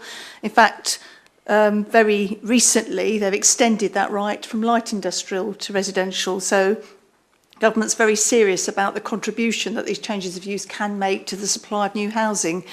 But you're absolutely right, Councillor Hunt. It is permitted development. It's done through a prior approval procedure, generally speaking, where you can't do anything other than judge whether or not specific criteria in terms of flooding, transport, etc. are acceptable. Otherwise, there's no control over the change because it is consistent with government policy. Who have we got next? Well, on God, Councillor Nick. Williams. Councillor Williams, Nick. My question has already been answered, thank you. Anything in respect to Cranley? So, Councillor Forashevsky, I would imagine. Thank you, Chairman. I can all see you waiting for this one. It's such a shame because the local plan was so crucial to what happened in Cranley, because if we'd have had a local plan, we would have been able to safeguard against some of the developments that have happened that should never have. And one of the problems there is that most of the development that's come Cranley Way have been strategic sites. So we've missed out on the sill, but we've got the 106 if they were coming forward now. We'd probably get a contribution of both. So, and if we look at the neighbourhood plan, by the time we get a neighbourhood plan in situ, we will have had and fulfilled, I believe, most of the developments that are coming forward. There's 3 currently underway, which are major strategic sites that is going on, and I think we've missed out on so much additional cash there that could have been spent locally to improve local services, and it didn't happen. And I think it's really important, because what we're trying to do here this evening is look at a new methodology of raising essential funds which are critical. And I just want to stress the point as well about the shortfall is no one's saying that still should apply to correcting the shortfall. What it should do is identify a need of what we need to make our infrastructure and what our requirements are clear. The shortfall is something entirely different, but still can't be ignored, because when we're presenting this to members or when we're presenting it to our residents will ask some of the very simple questions that we're asking here tonight is, does one pay for the other? And it's clear that it doesn't. But I think for Cranley, it's too late, unfortunately, because by the time we get the benefit of SIL, 99.9% of the developments will all be done. And I actually take 100% on board what my fellow councillor beside me have said. And will it shape the way the future of development is going, where opportunities will arise from this for developers or individuals to bypass that charge and do something through their permitted developments to actually avoid paying the costs, and we're losing out there again. So I feel really, and I have to take this opportunity to say that about Cranley, because it is unfair what's happened. We've missed out. If we do get a neighbourhood plan, it's not going to give us the dividend that we would have hoped for, because it's too late. And it comes back to the point again about the real importance of having a good policy that makes it clear it's fair, that our contributions are spent fairly and wisely and where it's needed most. Because whilst I'm trying not to be too localism here. You know, a lot of the strategic sites that have been built that 106 contributions have come for, we need them to support what's going on around us, not being fielded out to Farnham or anywhere else in the borough, because we've got the problems on our infrastructure and our highways and our roads locally to where we actually are. And I know that feeds into the network on a greater scheme, but I do, and I'm sorry for going on about this point, but this was, and it says in the report as well that there is no statutory requirement for local authorities to adopt SIL. So there's no incentive for residents in Cranley to adopt SIL because it's too late. So forgive me for going on about it, but I absolutely approve of SIL and think it should be charged, but we put the cart before the horse in this one. And we're very dependent on this local plan being adopted to introduce SIL. So we've got to be very clear in what we're saying going forward is that we're going to get SIL and we're going to get strategic sites coming forward that could give us mitigation measures, as in 106 as a combination of both, that we take full advantage of what's available to us and not go down a route where it can be diverted away and our planning future is shaped by policies that government have introduced. Thank you, Chairman, for listening to me. You're very welcome. Now I'm going to ask Elizabeth to answer that in a second. But I just wonder whether there's any other comments from Cranley or in respect of Dunsfold that you'd like answered at the same time. Councillor Gray, do you not have anything to? Councillor Townsend, perhaps. Just to clarify, again, sorry to go on about care homes, but am I right in thinking that should a large care home be built in Cranley, which will have a major impact on infrastructure, that there will be zero SIL available for it? Or can some Section 106 still be made for it or called on for it? Thank you. If you'd like to take that, I've got a question about Dunsfold myself, but if you'd like to take those two. If it's a genuine care home, it would be a zero rate. Yeah, that is correct. That's not to say that Section 106 can still be sought from it. Did you want to say something, Elizabeth? I thought you'd indicated. Thank you, Chairman. Only really to respond to Councillor Forazetti's comments. Do really appreciate the timing in respect of some of the Cranley sites coming forward in advance of SIL. But just to reassure members, and many of you sit on the Joint Planning Committee, of course, as those sites have been coming forward, they have been subject to Section 106 agreements, which have sought to require the appropriate mitigation against the developments. And I don't need to repeat what some of those improvements are going to be, but you'll be aware that in Cranley, some of the improvements that are going to come forward are ones which will be welcomed by the community. And the developments will appropriately be funding mitigation against the impact that they'll have. Appreciate it won't be as much as SIL can achieve, and that is a matter of timing, but they haven't been without needing to contribute and play their part. Thank you, Chairman.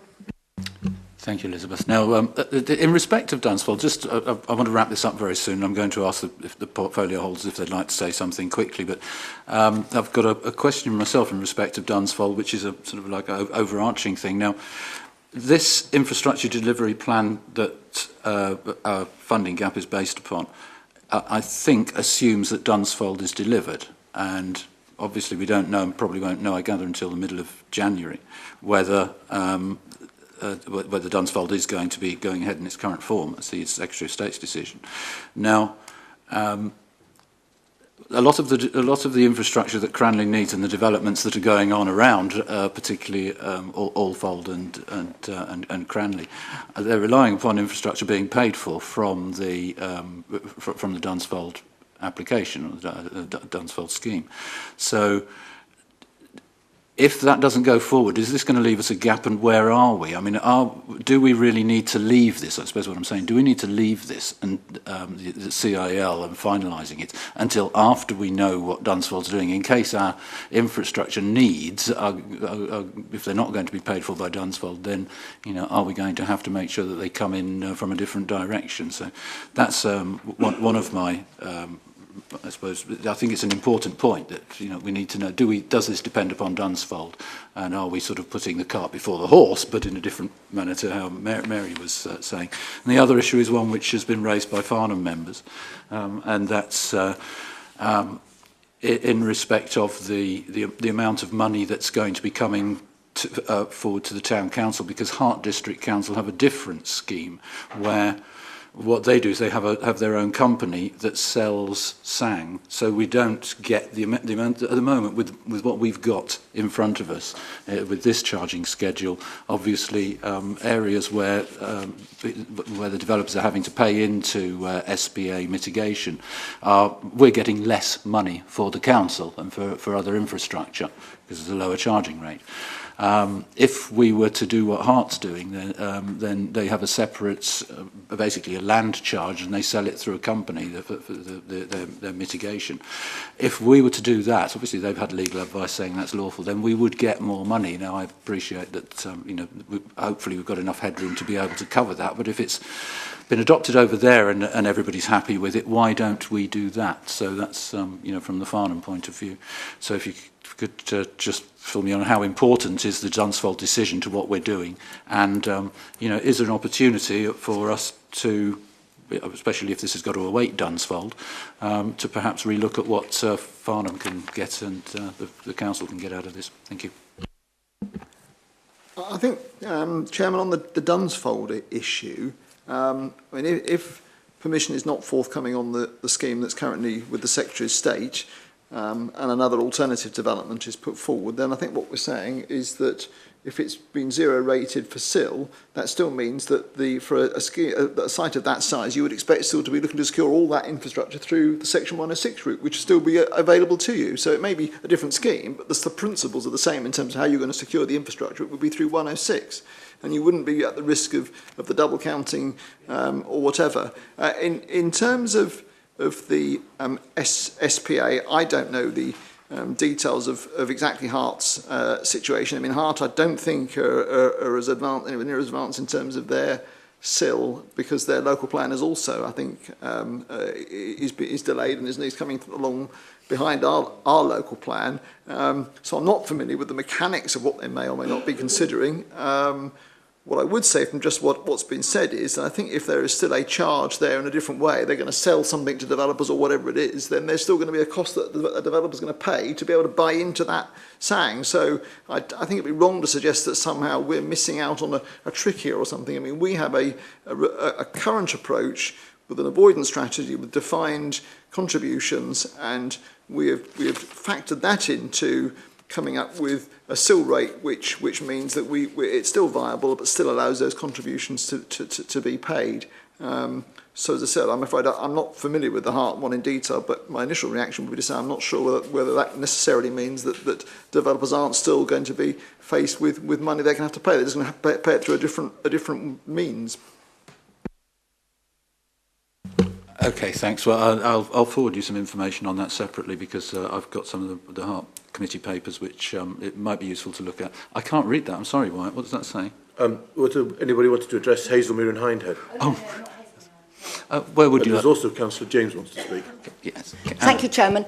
Returning to the Cranley question, I'm not an accountant, but it would be quite handy to have one of the Cranley sites with the S106 money compared to the same site if it had SIL with the square metres. So as an ordinary person, I would be able to see the difference that the SIL would have given to that site specific compared to an S106. Then other members and the public would then actually realise perhaps how good SIL is, or how actually it wasn't good.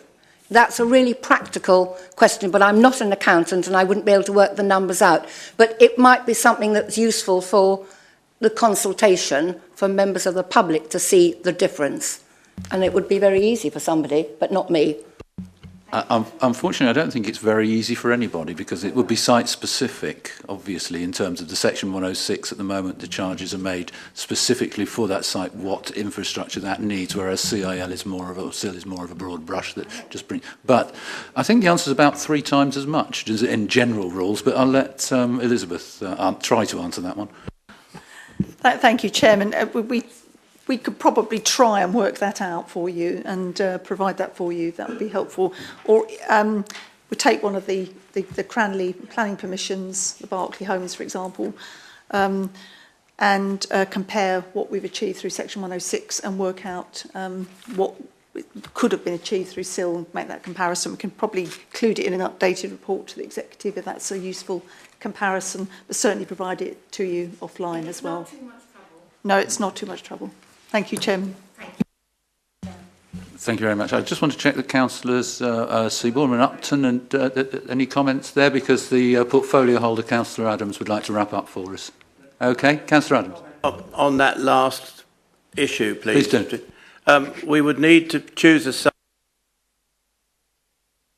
because the regulations on S106 restrictions occurred later in 2015.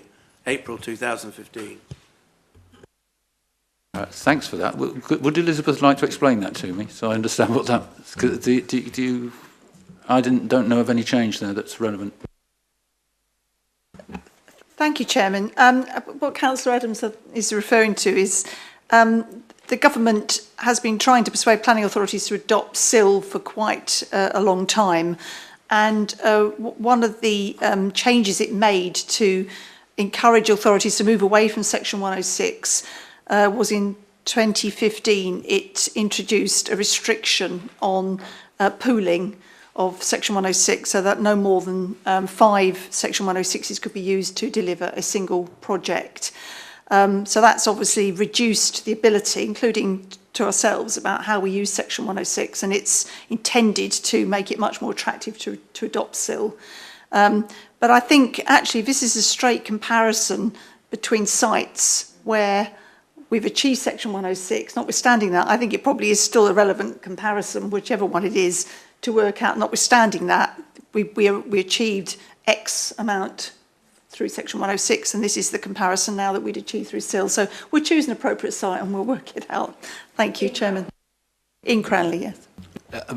Councillor Foroshevsky, I'll let you have the last word. Yeah, Chairman, thank you. And forgive me. I'm going to take slight issue with that because, and there was a slide that Mark put up that showed the sort of SIL extracted from a number of houses, which I think is a good benchmark. But I don't think we can compare the contributions of Dunsfold Park with the contributions from, say, Berkeley Homes, because the figures didn't add up. It's clear that I think there was something like an estimated £46 million contribution coming from the Dunsfold application.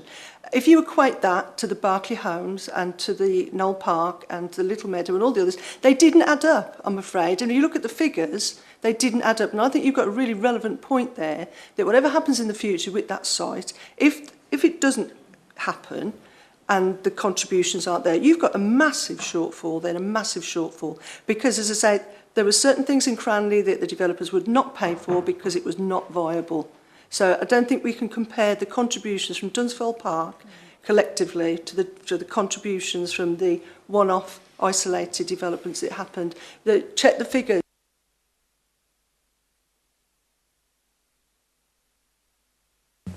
Members, I don't want this to go on all night. We're already gone past 8:30, and I think we need to put together. What we want to do is to try and reach a consensus on the recommendations for the executive to consider.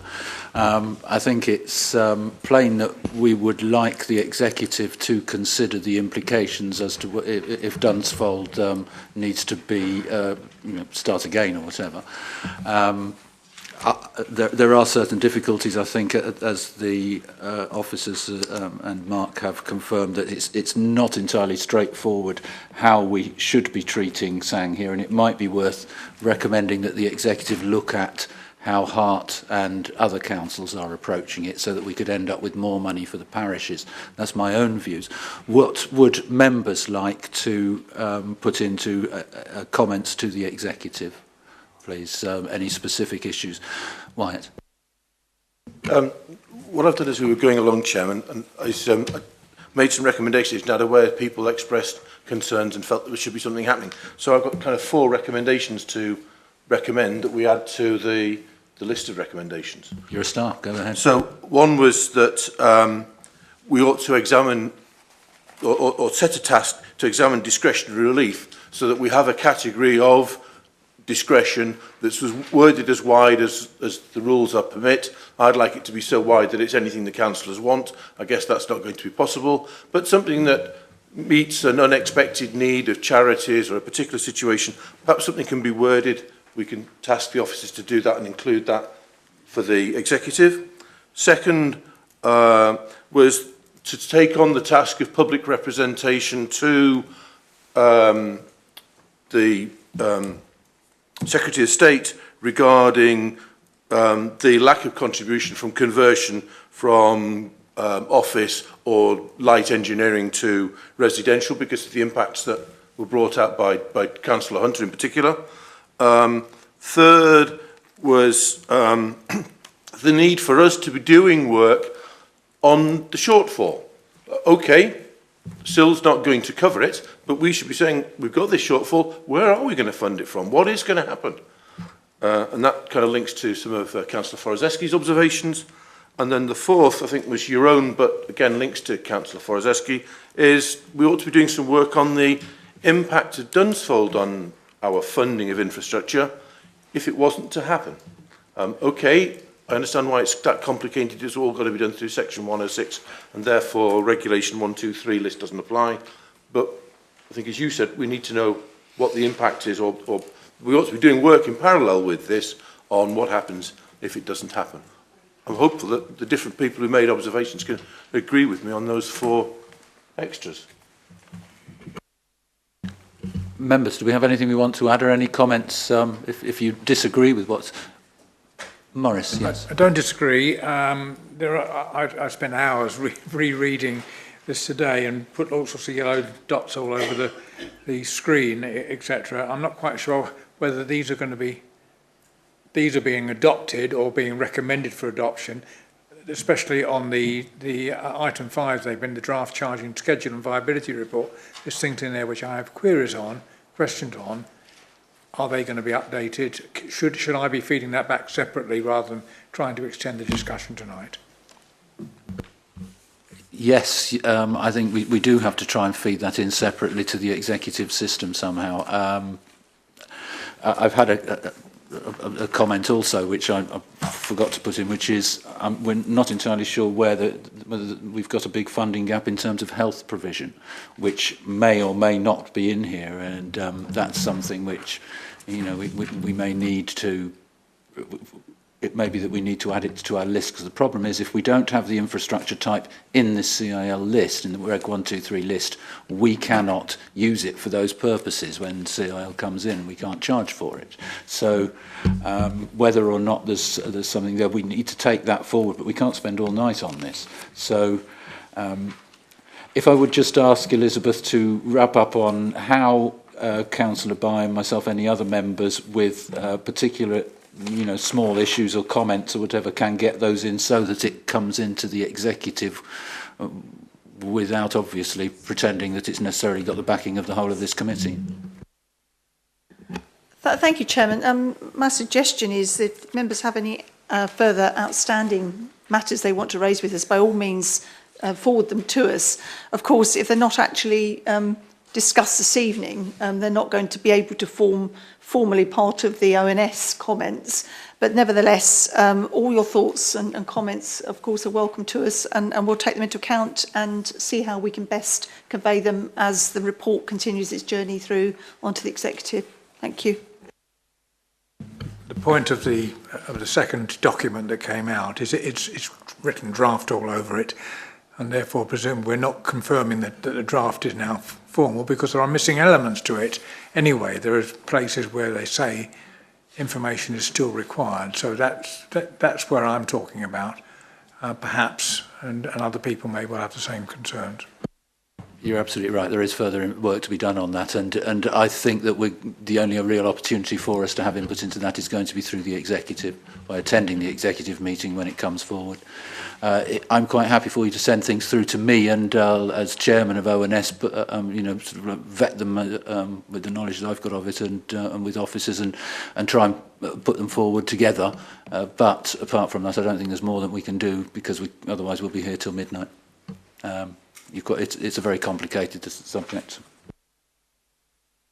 Okay. Yes, sorry, Fiona. Chairman, just one final point. Councillor Forojewski was making with regards to the fact that sort of Cranley have missed the boat, and I picked up a possible plea that in the governance, when we come to look at the governance arrangements, that the fact that Cranley may have some sort of knock-on infrastructure impacts that have not been directly funded via SIL, it would be, in your view, equitable if those were looked on favourably, perhaps, in the governance. Sorry, not very well put, but did I pick up, was that a point you were trying to make? Yes. Yeah. We'll have to go to the local enterprise partnership with the begging bowl for Cranley, by the sound of it. Yes, you're right. Councillor Adams. I'm not the portfolio holder for SIL anymore, but I am obviously interested in Dunsfold Park. And I have to say, if Dunsfold Park is rejected after Christmas by one of the, by either the Secretary of State or the other activities going on, we have a much bigger problem than SIL. I think we would have to, our spatial strategy, which has been approved by the inspector, obviously includes Dunsfold Park, so we'd be back to quite a large part of Part 1 if it was rejected. Okay, I think that we'll close this item. If I could ask a lot more questions just on that, as could Councillor Forojewski, I'm sure. But thank you very much indeed, everybody, for your input there. And I hope that will be of some value to the executive.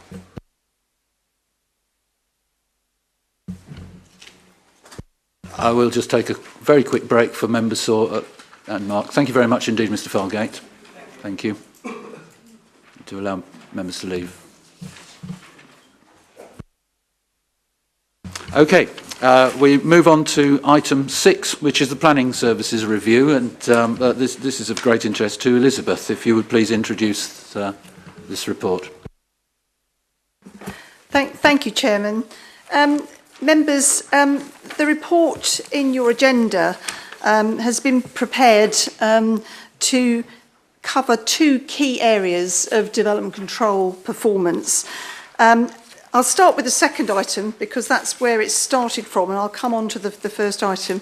Members be aware that the Creator Strategic Review recommended that a dedicated bit of work be carried out by consultants into development control and into particular key areas, and the consultants carried out that work during the spring and the summer and have been working with officers to bring that to a conclusion. At the same time, there have been some monitoring and some concerns coming out of that monitoring of development control performance, which meant that it seemed timely to bring the consideration of that performance into the same report at the same time as presenting the findings of the consultants on development control. So the report before you basically contains 3 sections. There's the officer's report, and attached to the report is Appendix 1, which itself has 2 items in it, and that is the consultants' report prepared by Ransford Stewart Consultants into development control, and then a schedule of an improvement plan containing some actions coming out of that review that was carried out. So just taking members through the report itself. As I say, it starts then with a clarification of the current position on planning performance.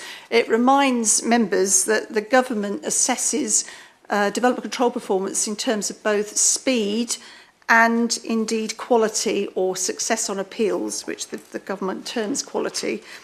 and there's a particular focus on major development. The report confirms what those targets are, and the headline, which in fact was also picked up by the consultants who carried out the wider review, is that development control at Waverley performs very well in terms of speed of determining planning applications, and also in terms of quality on non-major appeals. There's a key area of concern emerging, however, in relation to major appeals, and that is why this is highlighted in the report. Chairman, I just wanted to apologise and pick out a typographical error in the table on page 50, in that at the bottom of the table, it sets out some scenarios in relation to performance under appeals, and in the bottom part of the table it reminds members that the target is 10% of all major appeals should not be exceeded to avoid, as the report sets out, a threat of special measures. And there are two paragraphs there. The first one gives the best chance of avoiding special measures and taking into account the fact that many of the current appeals are within the Farnham Neighbourhood Plan area. And the second scenario below that, which gives a possible outcome of 16%, is where it assumes all appeals would be allowed that are currently before the council. So if I could ask members to update their agendas to take out the reference to the neighbourhood plan in the second paragraph and move it up to the first paragraph. So in other words, the performance of 10.4% assumes that the neighbourhood plan would mean many appeals would be refused, and the second scenario, which gives a performance of 16% over the threshold, is where we're assuming those appeals would actually be allowed in Farnham. So I hope that's clear. I apologise for that typographical error. But what this table is saying then, Chairman, is in the worst possible case, in terms of all the major appeals before the council at the moment, and these cases, many of which will be familiar to members if you're on the Joint Planning Committee, are going through the process at the moment. They're set out on page 51, the outstanding appeals, and in the instance of them being allowed, it would mean that we would be exceeding the threshold for special measures, and that is obviously a clear concern to officers, and indeed, no doubt, to yourselves. Now, the neighbourhood plan, as you know, has been made. It is the development plan for Farnham, and we consider that we can actually be pretty confident that those appeals that are in Farnham should be dismissed on the back of the neighbourhood plan. So, as I said before, the better scenario is that, in fact, with the impact of the neighbourhood plan, we'd only be at 10.4%. The situation's been emerging for a while. We know what the issues are, and they're set out at the bottom of page 51, which is a summary, really, of why we've been losing these appeals to date. Really, the position of the local plan and the impact it has on the 5-year housing land supply is really the key consideration. The impact of that and the creation of this tilted balance in favour of development has been cited by many inspectors and resulted in appeals being allowed that we felt on balance should be dismissed. But that's where we've been going forward as the plan gains more weight and hopefully reaches adoption. We'll be in a much more comfortable position with greater certainty. And hopefully will be much less of an invitation to speculative development on greenfield sites. So that's a summary of why we are where we are. The next page, on page 52, really quotes what government advises in terms of what local planning authorities should expect if they are nearing this critical area of the threshold for special measures. It's not an immediate transfer of powers to PINs, but that is in the background as the threat for why authorities should seek to avoid exceeding these thresholds. The government basically invites planning authorities that are in that area to submit justification for their performance and also to indicate how they would seek to address their performance, and that is what we would expect in terms of our dialogue with the Planning Inspectorate and with DCLG if we got into that position. The report also sets out an associated cost of appeals, which is another important consideration at the bottom of page 52. And then at the top of page 53, we indicate what the main implications are for performance and costs. And there are some difficult messages in there, which we've discussed with members over the last few years, that we need to do as a wider team, as a council, everything we can to avoid going down this route and getting into a situation whereby we are threatened with losing our determination powers. One suggestion is we start to include performance indicators and targets within planning committee agendas as background information to remind members of the wider responsibility to ensure that that decisions that are made are defensible and the implications of actually refusing development, which may end up going to appeal and further frustrate this situation. There's some suggestions around training, and I come at the end of the report I mention a number of recommendations, but I think it's probably timely to set up some training on these issues for both members and officers about how we can best avoid this situation going forward. But I think the key underlying message is a shared responsibility, in my view, to continue to progress Part 1 of the local plan as quickly and efficiently as possible, because that is where we need to be. We need to be on the right side of having an up-to-date local plan which will support our decision-making for all the reasons that we've been aware of. So that's a difficult set of messages. I think it needed to be set out in conjunction with this report. But it then takes me on to the outcomes from the Development Control Improvement Plan work. The Appendix 1 document, which was produced by the consultants, which I hope members have had a chance to read, summarises the engagement that the consultant carried out with various stakeholders. And the news is generally good, that most residents and stakeholders agree that we do well in terms of engagement and communication, they're satisfied with the service. But the report does flag the fact that sufficiently large minority were concerned about communication, and there are areas for improvement for the service. So I won't go through every table, Chairman, happy to take specific questions if they arise, but I would take members now to the final document, which is the proposed improvement plan, which was produced by the consultants, and we've worked with them on it to put in the reality check around how we would resource the carrying out of those actions. And indeed, members will see that many of the actions we've started, some we've completed, and we are anticipating seeking to complete them within fairly reasonable timescales. There is a resourcing issue. You'll see that Peter Cleveland is down to complete quite a lot of the improvement plan. And sadly, as you'll be aware, Peter left us last week, and we are in the process of seeking to replace him in that very key role. But we'll continue to push on with existing resources in trying to complete some of this work. One of the good bits of news is the government is committed to raising planning fees by the end of this year, hopefully. And that increase in fees will need to be ring-fenced, or is going to be ring-fenced to planning services. So there will be a definite source of income there to support improvements to the planning service, and that's obviously quite timely in terms of some support for this work.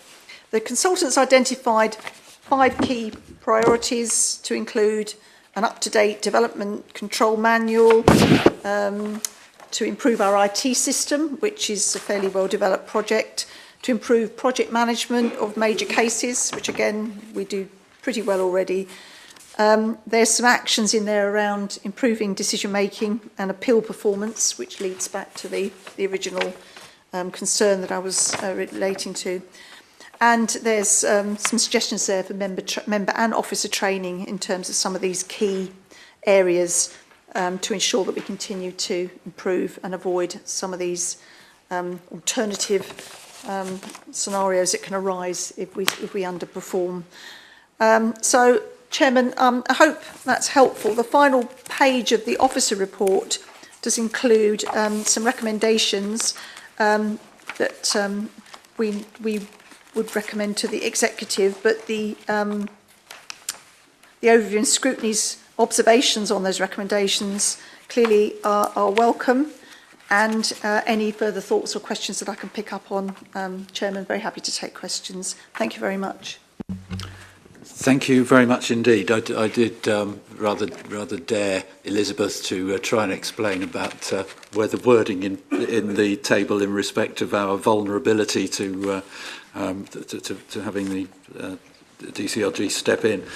I don't know whether you understood what was there, but basically the issue is that in the worst case scenario we're looking at being pretty much on the line of having them step in, although we probably wouldn't see them at our front door, because we tend to have done quite well in other areas, and they do, the DCLG do look across the board, or PINs do look across at our performance across the board. But in the worst case scenario we'd be at 16%, which is obviously well over the 10% rate that this is the number of decisions that go against us, basically. You know, where we have refused consent, but they're overturned at appeal. And most of those are in Farnham, and so the issue here is that the neighbourhood plan, if our officers are telling us that if we assume, and they think that there's a very strong case that we can assume that Farnham's neighbourhood plan will be respected by the inspectors in all of the 7 appeals that are listed on page 51, then we'll be okay. We won't be okay if the inspectors decide that they're not going to give much weight to our neighbourhood plan, or give as much weight as we think they should to Farnham's neighbourhood plan. So you might be interested to discuss the issue of whether we should include targets in our planning committee agendas. Those who are certainly members of planning committees might think that that would be pressurising us into making decisions rather than taking them on the merits. So you might wish to think about that. You've got the Ransford-Stewart report. I'm sorry I'm babbling, but you've got the Ransford-Stewart report we've been waiting for quite some time. I don't know how many members have had a chance to go through it, but I really suggest that you do. It's not intended to be totally comprehensive as a report on the planning services, but it does go through a series of exercises early at the beginning of this year. And some of them actually do paint the planning services in a very good light. And I'd like you to read it just for not only for that sake, but also to look at where there are 1 or 2 issues that have been picked up. They're all in these big sheets. We're not going to have time to go into this in great detail tonight. I think Wyatt's suggesting we might take this forward with a subgroup, but we'll see what you guys think. I'll pass it over to members. Your comments, please. Did you indicate there, Maurice? Councillor Vyam. Thank you, Elizabeth, for the report. And then, I mean, going on the Farnham one first, you've got a long list. Is there 8 or 9? No, 10, hasn't there? Appeals, outstanding appeals. The first question, I suppose, is how many are they all planning committee refusals against officers' advice, or are there some there that are officers' advice? From the way you nodded, there was a split there somewhere. I think the last thing we want to do is to actually just run scared and pass everything because we think somebody's going to go against us. And that brings me to my main point. I think that we must have better cooperation and discussion between officers and local members, or members in whichever way is seen to be the right way, in terms of, so that we don't fall down, go down this route of officers coming forward with a report which is rejected almost universally by the committee because they don't think that it's sound and sensible. I know it's difficult, and I know we're in a quasi-judicial role, which is the main point that we have, but there's a couple of things recently where it hasn't caused us a problem in the end, but we've had very late information in my own wards, which if we'd have had an earlier discussion about it, we would have perhaps gone a different route or indeed used the information we were getting, bearing in mind we're going forward with the neighbourhood plan at the moment, and we didn't know, and I'm talking now about pre-application advice. And I suddenly find that pre-application advice had been applied to a particular section in Bramley 6 months ago, 7 months ago. Quite an extensive report given. We didn't know about it. That would have influenced earlier our discussions about what would happen in a neighbourhood plan, and it may well influence other things. So I think that officers and members need to work closer together. I'm not quite sure whether there's a mistrust on officers and what trouble we might cause. I sometimes think there is, but I haven't got any specific points to make about that. But we mustn't run scared and pass everything because we think it's the government high up there will like what we're doing. That's all. Thank you, Councillor Byam. But members, any comments? Yes, Mr. Councillor Hunter. Sometimes think that these plans are coming before us before they entirely set out. All the homework is done because we can update sheets 5 o'clock in the evening and the meeting's at 7. We haven't got time to go through these things, and they are ill prepared. You get a plan where it says, where we look and it says it doesn't comply with the Cranley design, and I've never seen that design statement, so I wouldn't know. So if these things are about, we should know about them and they should come before us. There's a lot of information that we're finding out at the meetings that should have been investigated, and you find officers, scratching their heads, oh, and that shouldn't happen. Thank you. Thank you. Now, there's a lot of information here, and if I want to draw your attention to page 55 of your report, which has got the draft recommendations to the executive, so that we focus on where we're going with this, and address each of those individually if we can. Can I speak? I do apologise. Yes, Wyatt. Thank you, Mr. Chairman. I spent quite a bit of time trying to get through this paperwork this morning, and it's tough going because it's a tough situation. From some personal experiences, I've got real reason to believe that planning some years ago was in need of massive improvement. I'm delighted that both the external people and talking to Elizabeth, her own team, appreciate there's more to be done. But I think the fact that we've got an emerging plan, it's not perfect. The trouble is all plans, when you start doing them, which they've started, some actions are already completed, more emerges. And indeed something emerges and you want fast feedback. I'm suspicious that actually some of these issues will need to go deeper than perhaps these actions in the action plan produced by the external consultants will need more resource. And since we're only meant to meet 4 times a year, I think insisting on the coming to this group is kind of OTT in terms of giving Elizabeth and her team feedback as they're trying to progress this. Having said that, I liked a lot of the words, I liked a lot of the actions, and I thought it was all stuff that needed to be done, not least training of officers and members. And when I reflect on some of the planning applications I've seen in detail on what officers and members have said, sometimes I think it's the members that least think they need the training that most need it. I'm not going to mention any names. So, whilst praising what I've got in front of me, liking the recommendations we've got, I think there's 2 other recommendations that I'd like to add to it. One is, I think the potential for this to improve and save the council money far outweighs a few project resources. The cost of going to one more appeal could probably be offset by having somebody see this project through in the 6 months, whatever it's designed to be done in. The lower level of inquiries, if we make our pre-application advice smoother and easier and the information easier to access, would see it.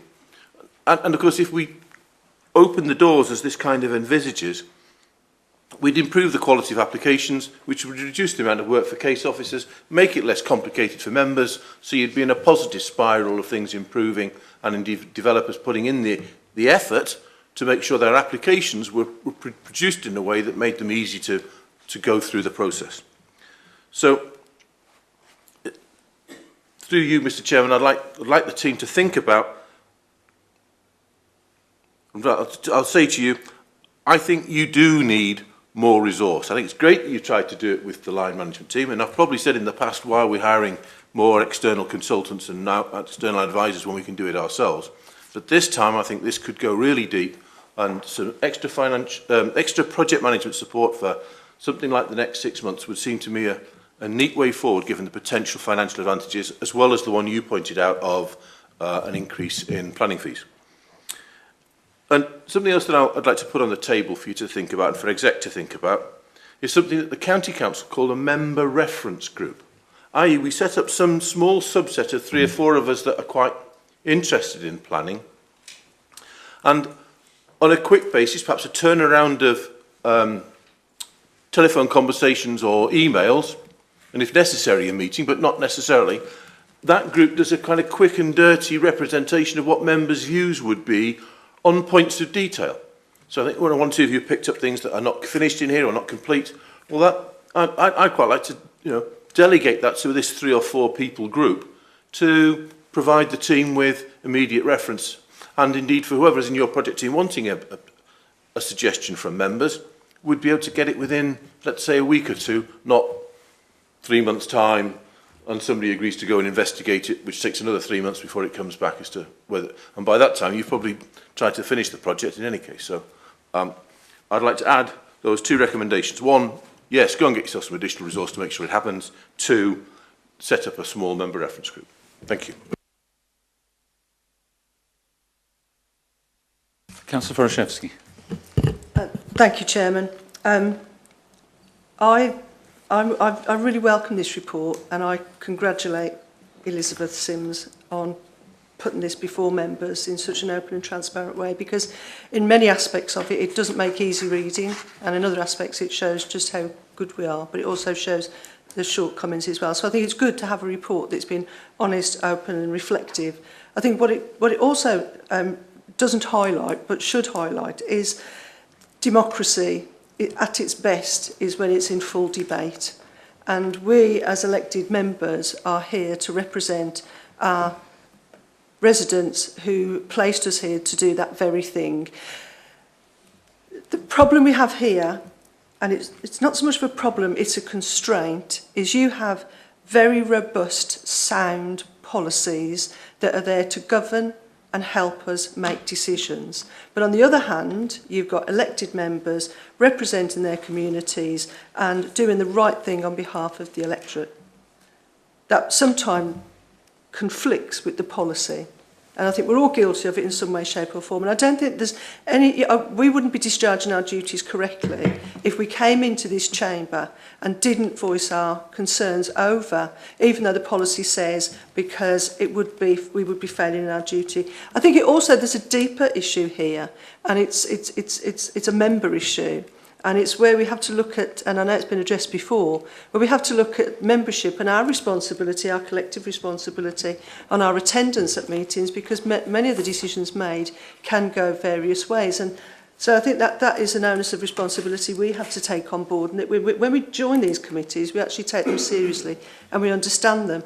And Maurice's point is absolutely right. This is about, we can save ourselves an awful lot of money if we sit down and we think about how we can invest in, because I don't think our situation is unique. I think we're seeing staff shortages, we're seeing expertise leavers, we're seeing people coming in who are playing catch up all the time.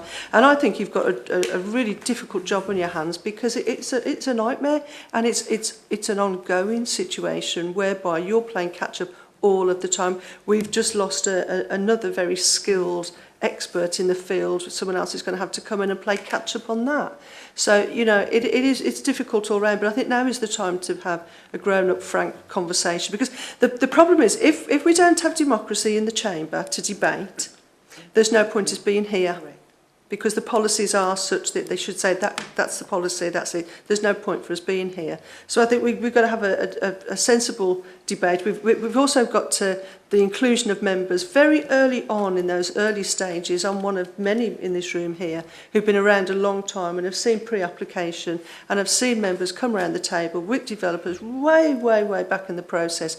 And whilst that is a drain on resources initially, I think it's a good investment because you don't get to the appeals where then you have all this thing dislodged against you. So I welcome the report. I think it's brave. I commend you for bringing it towards us. I think there's a lot we can learn from it. And I think we as members as well also have a duty to make sure that democracy is upheld. We don't push things through because we feel for it. But I think the one thing we must say is where frustration has come in, where there's again a conflict with what government says and what we're producing here. We have had our hands forced in many ways because we've got so much pressure on us to develop and deliver on those things. And one of the things the NPPF said very clearly from the onset was build on your brownfield sites first and then look at your green. And this authority went the other way round. So no wonder there's appeals there because the depth. And also when we looked at these greenfield sites as well, there were exceptions to policy because they had no policy. So it left members in a very difficult position.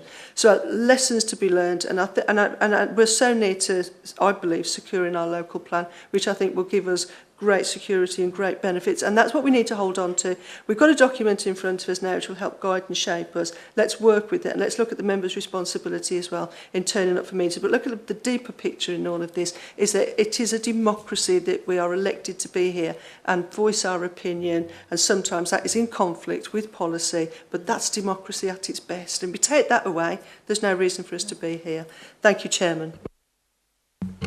Thank you very much, eloquent as ever, Mary. And I think, as officers explained to us earlier in our pre-meeting, that this isn't a criticism in any way of members, because this is a matter of vulnerability because of the lack of having a local plan in place over the past 3 or 4 years or whatever. There are various reasons, obviously, but of course, now that it's too late for Cranley, as you say, and you want CIL money, obviously the best thing to do is not have a local plan in place so that lots of developers can come along, build development and pay lots of CIL money to get Cranley's infrastructure. I'm sure that's what you're asking for, isn't it?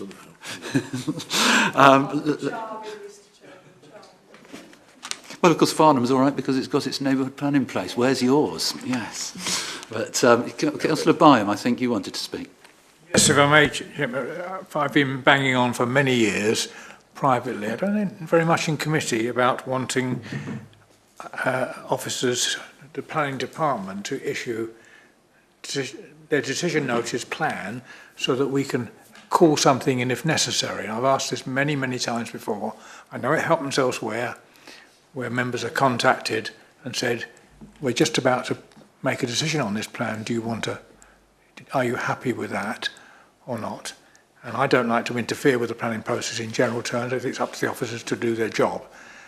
But we've now increased the level of delegated powers dramatically. In Bramley, we nearly fell through a hole in that we have a planning application for 25 hours, a final decision. It could have been taken by officers, and we only found out about that through a member of the public writing or phoning up and asking questions and getting the answer and coming back to us and saying, he says it's not going to go to committee, I have delegated powers. And I have to put my hands up, I missed the point, didn't ask that question. That could happen to many of us. Up to 25 dwellings, I think it is, can go through delegated powers. And I've got other examples which I've had recently in our village where officers have made a decision. I just didn't believe they would ever have made that decision and forgot about it. And 6 months later, or 9 months later, suddenly find that it conflicts with what somebody else wants to do next door. Okay, we're talking about small developments, but we're talking about spoiling our communities. And I didn't know about it. And privately, I know that particular decision was considered to be probably a little bit unsound. But nevertheless, it was made, and therefore it sticks with the person, the household who was there. And so, is there any way in this to put in that we introduce a system where members, local members, not the whole committee, not the whole council, local members are advised of a planning approval coming forward, and so that they understand whether it should be agreed and reasonable or not. And it's not. I don't think it's an onerous task. I think it's a very worthwhile task, and it will help us all in making sure that we don't get the shocks. Thank you. I think that is a problem that a lot of us experienced since less than a year ago, wasn't it? February time when we changed the scheme of delegation, and I do know we now get a fortnight to, and of course you really don't know with a lot of applications whether or not that is something which you should call in or not. Would the residents want you to call it in? Often, within that first fortnight from it appearing on the weekly list. I mean, we do have that system in place that you've just asked for. Actually, it's called the weekly list. We have to read it every Wednesday when it comes out and make sure that you immediately. I mean, and this is a difficulty that I have with it, where you have to immediately put in to call everything in if you just want to cover all the angles, and you'd be seen as being a very poor councillor if you were actually doing that in practice. I feel there's a lot I should call in, but and we do need a way of bringing them in late. I think I'd agree with you on that. I think that what Wyatt has suggested, actually, to have a reference group, I mean, what we call planning services reference group or something like that, which will run alongside, perhaps keep an eye on this improvement plan and look at other issues which have been raised in the in Ransford Stewart's report. I mean, he has said, for instance, that we want that we should have more brief officer reports to the planning meetings, cut out all the duplication that's in there, that sort of thing. We want to make sure that that's being done, but not removing information that obviously that we want. And there are certainly other issues. I don't want to go into a big, long debate tonight of all the different things, ways that we can improve the planning committee or the planning services. And, I also don't want to detract from the fact that he said some very nice things about the planning services as well. I mean, he made a lot of phone calls around and found that people were generally, very, very positive about it. Of course, if you're making phone calls to people with particular applications, what you're not getting is straight to the people who really had problems at some point, so you don't see those in there. We do need to make sure that those sorts of events are covered. As far as training is concerned, I would certainly agree we need to particularly have some training for members on the constraints, for instance, flood risk, Water Framework Directive, the things so that we know where we have got power in the chamber and where we haven't. With the EIA habitats, particularly those issues where we've got very strong, or may have very strong planning reasons that wouldn't be overturned, and to make sure that we apply them properly when we're in debate, and make sure we have proper debate in the planning meetings. But do members generally feel that yes, it's a good idea to follow up what Wyatt said about having a what we call planning services reference group, 3 or 4 of us, 2 or 3 of us, to keep an eye? Councillor Forashevsky? I absolutely endorse it, and I think we should just call it a SIG. We're going to have to go with what we've got in our terms of reference and constitution. So it would be a working group. It would be planning services working group would be easiest, would it?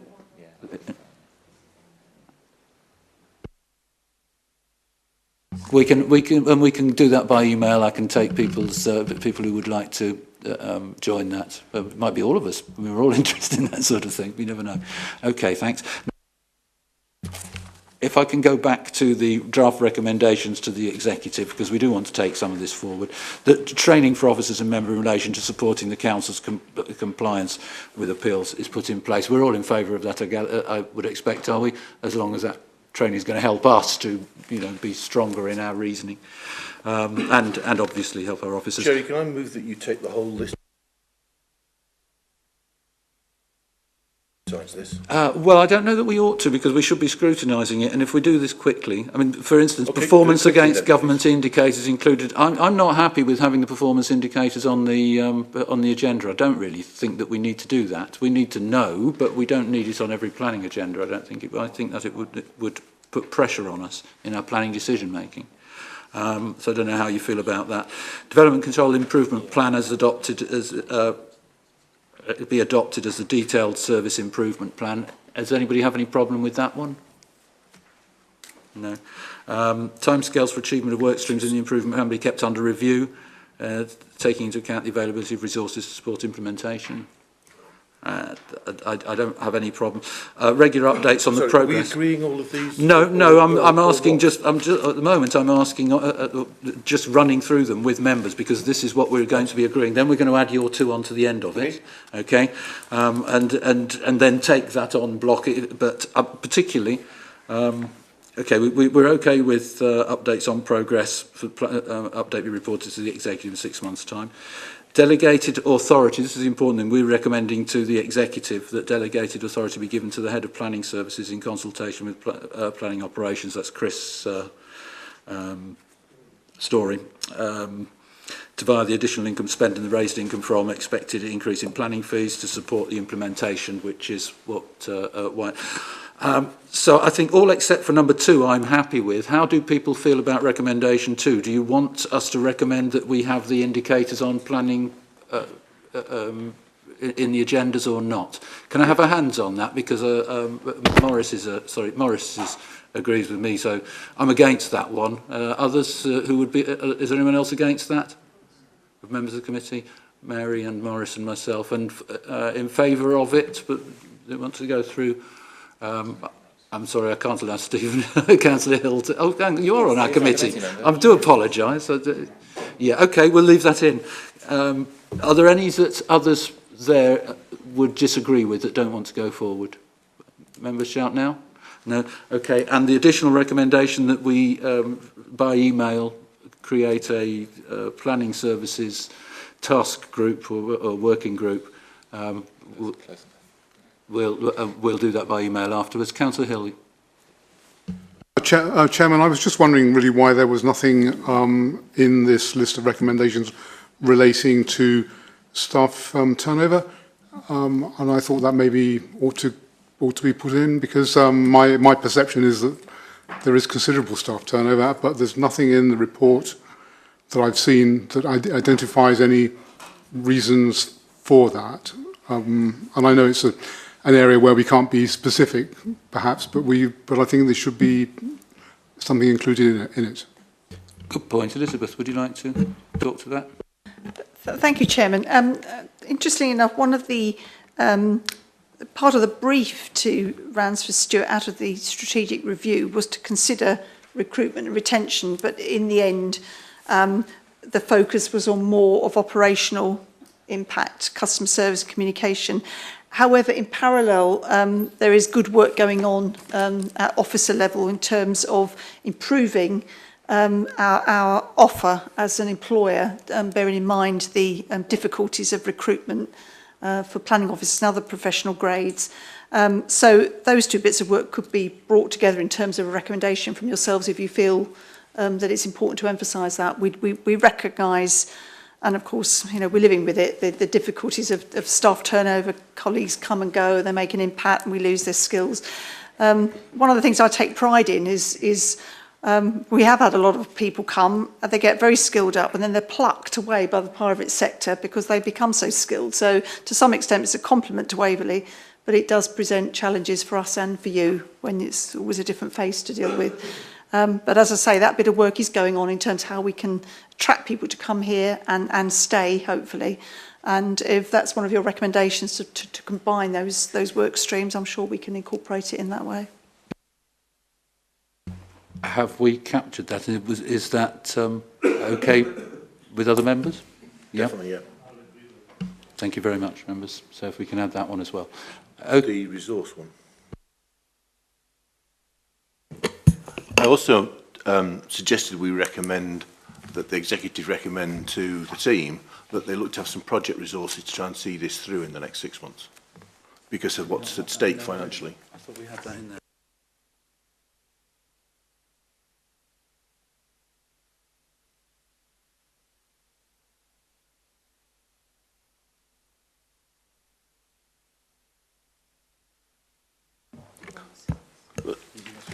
Jerry and I are looking at item 6, the recommendation, so as he suggested that perhaps extra resources would come out of that paragraph.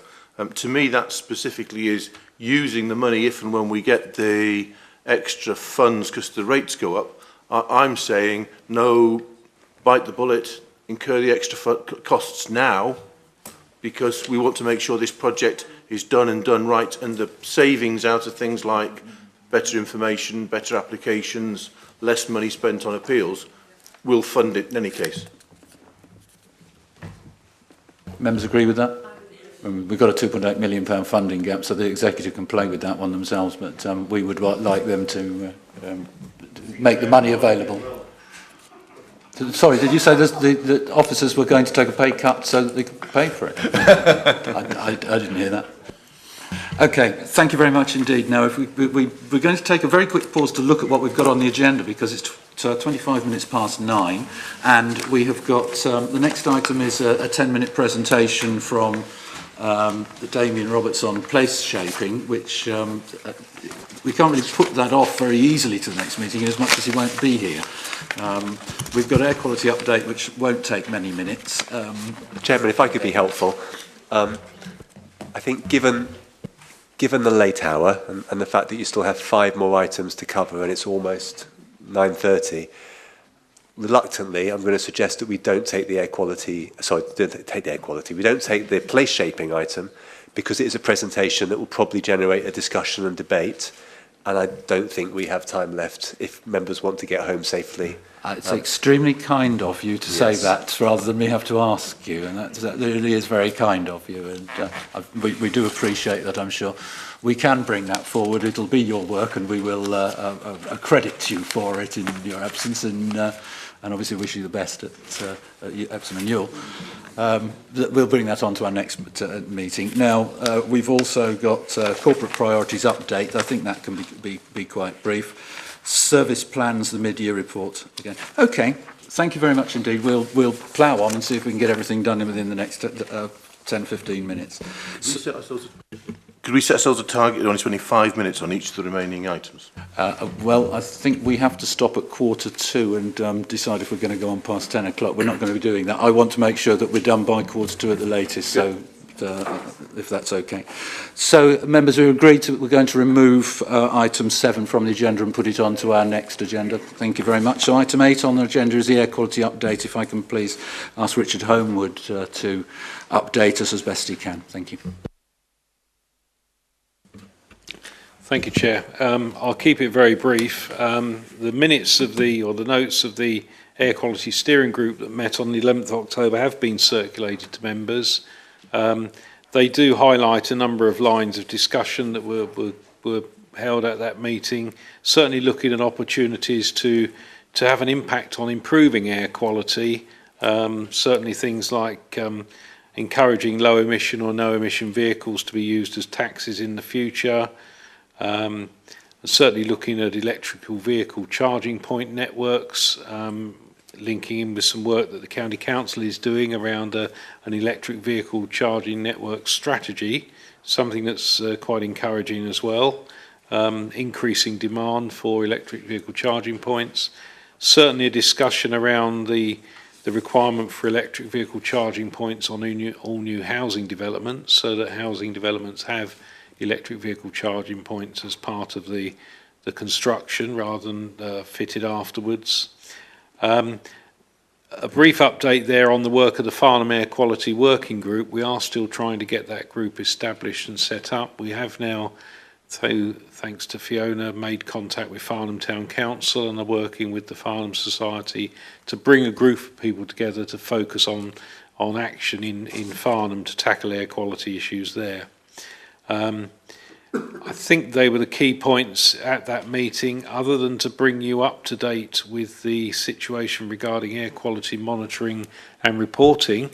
And we did advise at that meeting that in terms of the 2016 report that was submitted to DEFRA and signed off by them in June last year, we are certainly now, we've withdrawn that report because of concerns about the validity of the data and the bias factors used in that report, and thanks to a member of the public for alerting us to some discrepancies in that. We are working with DEFRA to decide how to move that forward. As a consequence of that, we've now got little confidence in the air quality data in the 2017 report, So we are not progressing that, and we're in discussion again with DEFRA about that. Because of the concerns we've got, we have engaged an external auditor to carry out a full investigation of our air quality monitoring and reporting arrangements, and that work is ongoing at the moment. The auditors are into their third week of work on that investigation. We have kept key members up to date on the progress with that, and will be a full report on that audit investigation coming forward in due course. It's about all I can say at the moment, Chair. Thank you very much, Richard, and I understand that, and so, yeah, those of us who are also party to where this is heading, I think hopefully we will be able to make some announcements within the next few weeks to let people know what's been going on, where we're getting with it. But it's not something, this isn't an item which I'm going to allow a great deal of debate on. I understand Cranley are doing some work themselves, so I hope that they will be able to feed into us as well. But just for members of the public who want to see action on the on Farnham's air quality, and also on Godalming's as well, because that has a declared air quality management area, please do have input to our you can become via myself or via our scrutiny officer or via Fiona or via Wyatt. Have input into our air quality steering groups, because we really want to get this moving and get some plans in place in order to improve Farnham's traffic problems, improve the traffic problems across the borough, and become compliant with the legal limits. So you know, there is work to be done. Wyatt also is with our other representatives doing work at Surrey County Council to try and progress this as well. So unless there's something specific, members, in terms of air quality, we'll move on. Thank Richard and move on to the next item. Okay, thank you. Just this verbal report noted. Thank you. And item 9 is the committee forward work programme. I think at our next meeting in January, it's important to say that we should have 2 additional meetings of environment overview and scrutiny, which will be special meetings, one on the local plan, and the other I've already managed to forget in the past 2 hours, and the other on waste and recycling. I'm now going to invite, if he wishes, Councillor Nick Williams as the chairman of the task group that's been working on waste and recycling and grounds maintenance contracts, if you would like to give us some sort of summary of progress. Thank you. Thank you, Mr. Chairman. I will be extremely brief. We've had 5 meetings. I'd like to thank the officers and the experts for a lot of very hard work which they have put into this matter. It's against the context of a very large shortfall which will be difficult to get over. I would like to ask for a special meeting in early December so we can put before you our full report. Obviously, we've all been very, very aware and concerned about the funding problems, and we will certainly have to go into that in some detail in December. But we also consider that we must continue Waverley's very high standard in waste collection. Thank you. Thank you very much indeed for that. And yeah, we don't have a date for our meeting in December as yet, I'm sure. Well, we're already halfway through November, so we're going to need to know pretty damn soon if it's going to if we're going to fit one in at the beginning. But any other members of the? I mean, we very much appreciate the work that you're doing on there, and we understand that you're all having a thoroughly good time living the dream on that task group. Oh yes, Mary is anyway. And, would any others like to comment on the work that you're doing? And is that enough for now? Mary. If I may, Chairman, just support what Nick has said. The officers have been fabulous and the consultants have been fabulous. And personally, from my own point of view, Fiona's been fabulous.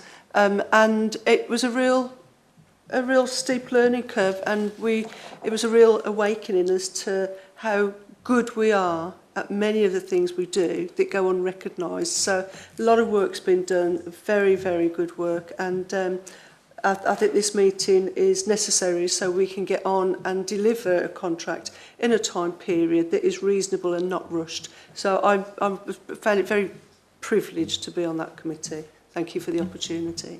Now you've gone and set a standard that you're going to have to meet.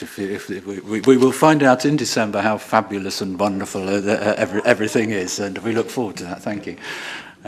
Yes, Chairman, it was very enjoyable, and the sandwich lunch was exceptionally good as well. Missed that, damn. Okay, we'll be in the next fabulous committee that we make. Members, is there anything that you want to bring onto the agenda specifically for the next meeting in January? I don't mind if it's a fairly light one, because we've had a couple of fairly heavy agendas of meetings. It would be nice to go home at a reasonable time one of these days. We've got a special local plan environment ONS, which will be probably, well, it's possibly December, but probably January is what Elizabeth is telling us, I think. Elizabeth, would you like to just confirm what we can expect as a committee to have in front of us when? Is this for the special local plan meeting? Yes. Yeah. At the moment, Chairman, we are pressing on and anticipating, as far as we can, adoption of the plan by the end of the year, in which case we would be looking to making the best use of time to have a special ONS meeting and a special executive, special council before the end of the year, but we were looking at right at the end of December before the close of play for Christmas. We are clearly within, obviously completely within the hands of the planning inspector who's examined the local plan, and until we receive his report, we can't really give any further confirmation of those timescales until then, but we want to just press on and keep open the opportunity to do that as far as we possibly can. Thank you, Chairman.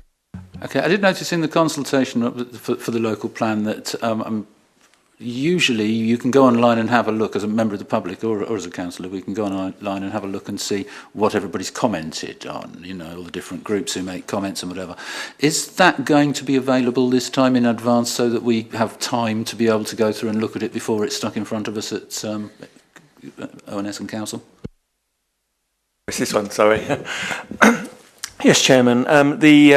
Responses to the recent local plan consultation on the main modifications have now all gone live, so they are all available now to view on our website.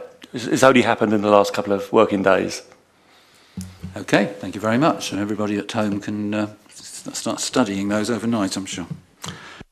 Right, is there anything else that we'd like to put onto our agenda? We've got another air quality update. Obviously, we will have hopefully some more meaningful updates than we're going to get today on the corporate issues. I gather there's not much to be said on most of the issues further than what we all already know already. Anything that we want to put specifically onto the agenda? Wyatt. Thank you, Mr. Chairman. Just one small point. If you look at page 93, under the community services and community safety area of Councillor Kevin Denis's, we established this joint enforcement team, JET initiative, which I think has been running for a while now. It was set up with a sort of task set of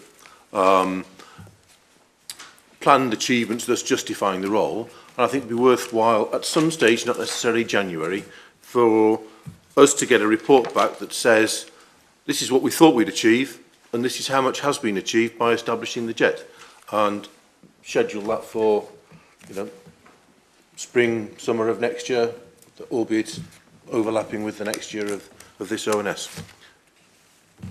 Thank you. Yes, that is actually in our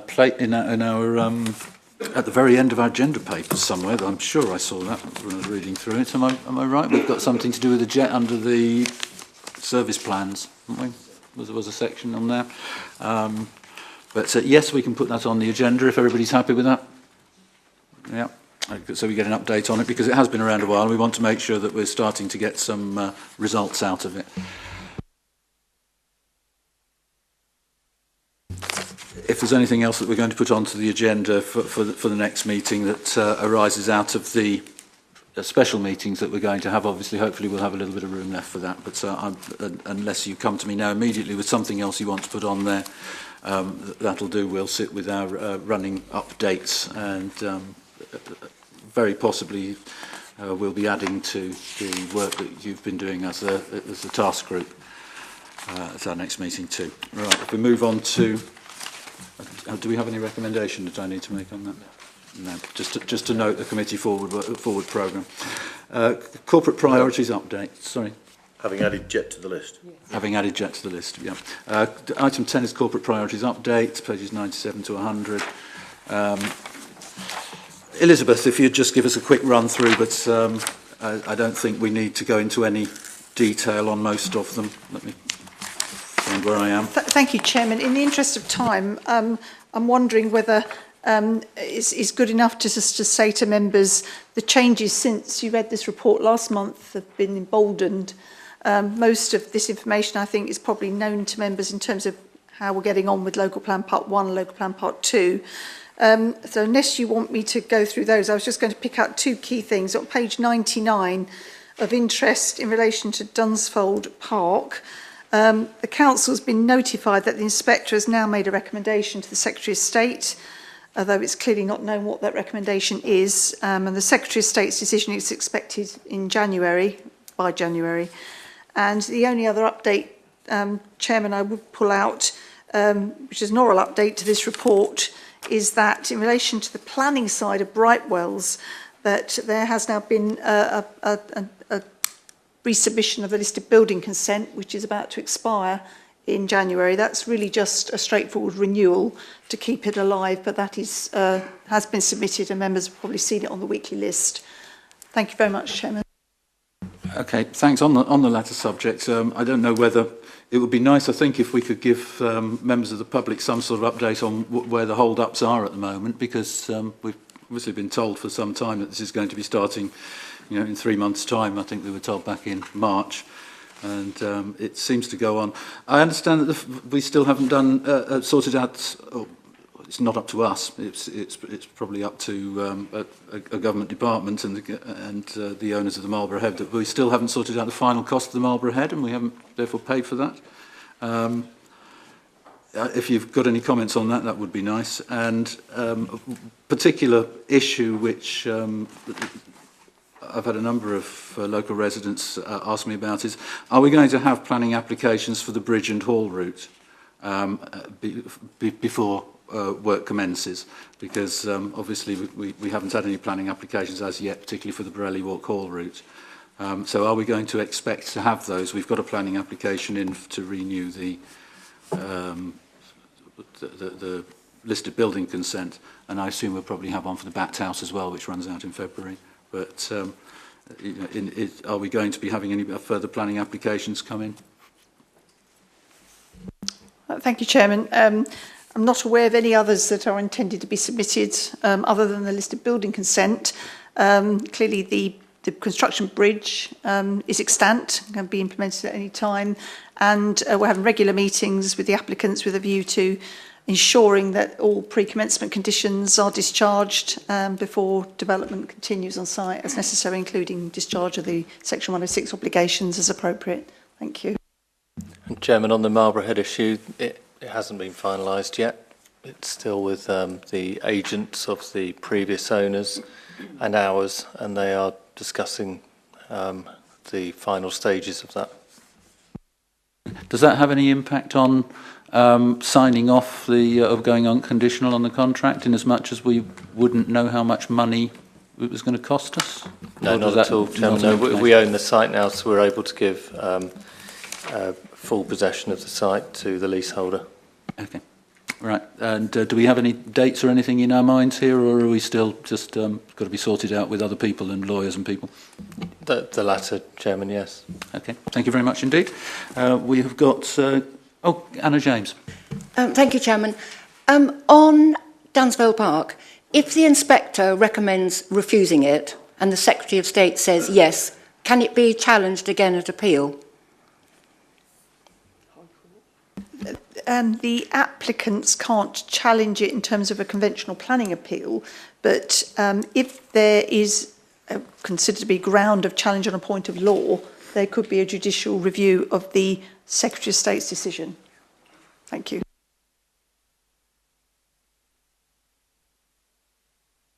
we're now on to our last item, which we are doing by exception. It is mid-year progress report service plans. Elizabeth, can you do this in the space of 30 seconds?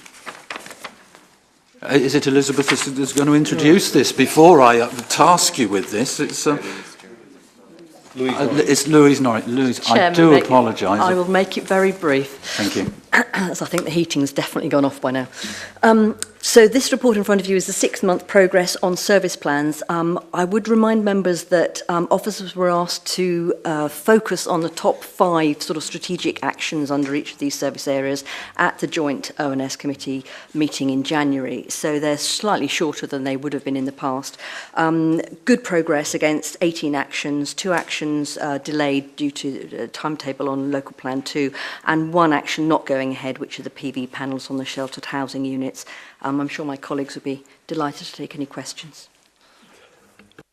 Thank you very much indeed. Members, did any of you have any bursting comments that you need to make on these service plans? I think it's something which we can bring back to the next meeting for further discussion if there's something really needs talking about. Say JET is mentioned in here, but we brought that forward anyway. I don't see anything myself that I'd want to particularly bring back, but you're more than welcome to suggest it if you wish. Members? Thank you, Mr. Chairman. I think we're missing a point here with this type of review.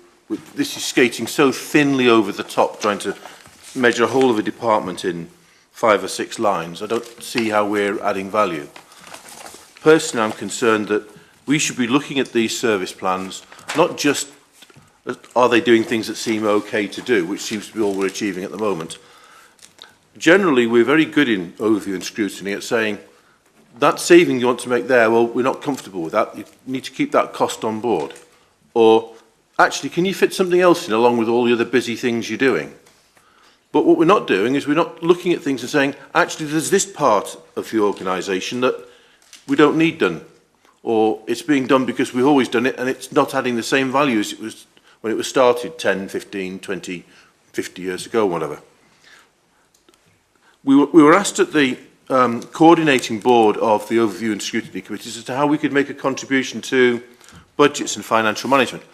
And an old chestnut of mine is, well, we need to not just be looking at the things that are flagging up because they're interesting and exciting, but also looking at the rest of the things that are being incurred in terms of costs and saying, no, we can leave that. And that, the only way to do that kind of review is to get into the detail. Now, clearly, we're not going to have the time between now and when the budgets are finalised in January, February, to go all the way through all of environment and all of planning, etc. What I do think we should be able to do, though, is to make sure that everywhere is being examined over the 3-4 year period of a rolling budget. Some areas are already getting good scrutiny. The planning department, with its project plan that's come in front of us, it'll have a little members group to look at details. The contract areas that Nick Williams and team have looked at, I don't see there's a need to go through again. The leisure centres that some of us looked at in a previous structure. And then some areas have been gone through by the Kratos report. But there must be some areas where we've not been lifting the stones recently, i.e. exploring for savings. And it's that where I think a small group of us, so not done in this massive chamber with everybody, could potentially make a difference. And even if all we did was get to the end and say, sorry everybody, we've looked through all of this area, looked at all the resources, and we can't see anywhere where we're recommending to officers they go away and have another think. At least then when we sign off the budgets, we're doing it with a lot more confidence. And I think Jerry would agree with me, we've exercised real scrutiny looking at the depth of, is that service required and are all the resources needed for it? Now, I did kind of take the opportunity in advance of asking officers if they could come up with something that is in a department that perhaps hasn't been looked at, isn't under currently some sort of detailed scrutiny because of some sort of report or investigation, hasn't got a project running on it at the moment, isn't already strapped for resources in the way that I know our team working on the local plans are, that it would be worthwhile a small group of us focusing in on, if you agree. And I was hoping that there might be a suggestion from the team. Chairman. Councillor Ramsdale did come and see me earlier, actually, and I've since had a look at the list of budget areas that fall within the remit of this committee. And I think taking your criteria there, Councillor Ramsdale, about things that are already being looked at or have recently been looked at and eliminate those, it really leaves you with environmental health, animal control, emergency services and sustainability. And possibly at some point in the future, the planning policy area as well, but I'd suggest not at the time being, because we've got some heavyweight work over the next 18 months to do there. But I think taking your point about, a small number of areas and go deep into them, well, there are a few suggestions there, Chairman. Thank you very much. And of course, one of our tasks here, it is, well, it's absolutely right. We are here in order to be able to add value, and we have to try and concentrate on that. It's very easy to get for that to get lost in what we're doing. We are also here to represent the public, the residents out there, and so the invitation goes out again for them to identify areas where they, under the heading of environment, where they think that we're wasting money, or we can save money, or we can do better, or where there might be new ways of doing things, particularly which they've learned from the industry that they're in, that we can apply to what we're doing. So I think we'll leave it at that for now. We'll invite people to bring in ideas. Mary's just had a bright idea. Chairman, yes, thank you. And again, I will be brief because I'm mindful of the time. But you're absolutely right, and it's a shame we didn't get the opportunity to go through the place shaping as it was proposed on the agenda, because we're missing out on opportunities here where there's some joined-up thinking. And I'd draw your attention to one item in particular, which is on page 106, and it's the builder controls team. We have a planning department, and we have a committee where we're looking at where these bodies that are in-house could support the process and members in making its decisions. And there's other aspects of that as well when we look at some of the services of maintenance, grounds maintenance. So we've got a ground maintenance project team and environmental team who do a great job and provide excellent services, but our own system isn't utilising that. So what we're seeing in the modern day development of applications coming forward is many applications that come forward and they have a management team to look after their facilities, their highways, their infrastructure and all the rest of it. And yet we've got a system already in here in the chamber, it's got expertise, it's got a blueprint for reliability because of its unique selling point, which is its name, and we're not capitalising on it, and there's no joined up thinking here as to how we can pull those services together, use the services that are currently there in-house and further develop what we've got. So instead of looking at them in isolation, I think what we should be looking at them is joined up to see how we can extract from each of these services to support and benefit. And when it comes to the planning aspect of it, so when members are arguing over the future of a management construction company who are going to look after the open spaces, for instance, you've got a team over there who can do it. And yet we're not utilising it. And we can extract funds from the developer to help support that network. Thank you, Chairman. That's all I have to say. A very intelligent comment. I'm just wondering, actually, is that something which you will be including in the report of the subcommittee, or is that secondary to it? Have you actually looked at that within the services that we're providing, and the reviews of the contracts, or is that secondary to it? Chairman, it was raised as part of the discussion, and Kelvin Mills has certainly taken that away. It'll be included as a comment. It's not a sort of direct recommendation coming out of that, but it has come up in the course of discussions, and Kelvin has already taken that away. Okay, and to take that forward as a committee, do we want to put that onto an agenda, or should we? How would you want us to bring that forward? It's obviously, do we just make a comment to the executive as that's something to look at, or that they should be considering? How do you feel we should pursue that? I certainly think it should be something we should say to the executive they should consider. And as part of the review you've been doing, you think you'll add that on to? Yeah. Thank you very much indeed. Thank you very much. Okay, any further comments, members? Yeah. Wyatt. Thank you, Mr. Chairman. I think there was a hope amongst some of the finance community that some of the work we might do in terms of the drill down reviews might contribute, at least in some small way, to this year's budget round. And if that's going to happen, clearly it's got to happen by end of January, middle of February. So what I'd like to do is volunteer to lead a subgroup to dive into at least one of the areas that's been suggested by Graham Clark, and ask the rest of you if you could volunteer, if you're willing, to join me on the team by email or catch me at the end of the meeting. And if everybody else is agreed with that, as it were. I think everybody will agree to that because they're happy to receive an email and respond to it. I'm going to ask if Alex will send out, or Fiona tomorrow, send out an email raising those two subgroups and asking which or both members would like to take part in. One in a environment overview and scrutiny. What are we calling that one? Money saving group. The money saving group, and the other one we've got is the planning services subgroup. So you're going to get an email with asking you tomorrow whether you'd like to participate in either of those, and Wyatt certainly put himself forward. Okay, thank you very much. Is there any more comments, members? No, in that case, I will call the meeting to an end. Thank you very much indeed, everybody. Sorry, before you go, could I just say, I'd like to thank the officers who sat here for 3 hours after a full day's work, and some of them who needn't have been here, and I don't think they ever get enough recognition for what they do. Thank you. You're absolutely right, and thank you very much to everybody who was, I mean, we've just about beaten the 10 o'clock mark. We've never gone past it yet, but hey, we're getting close, aren't we?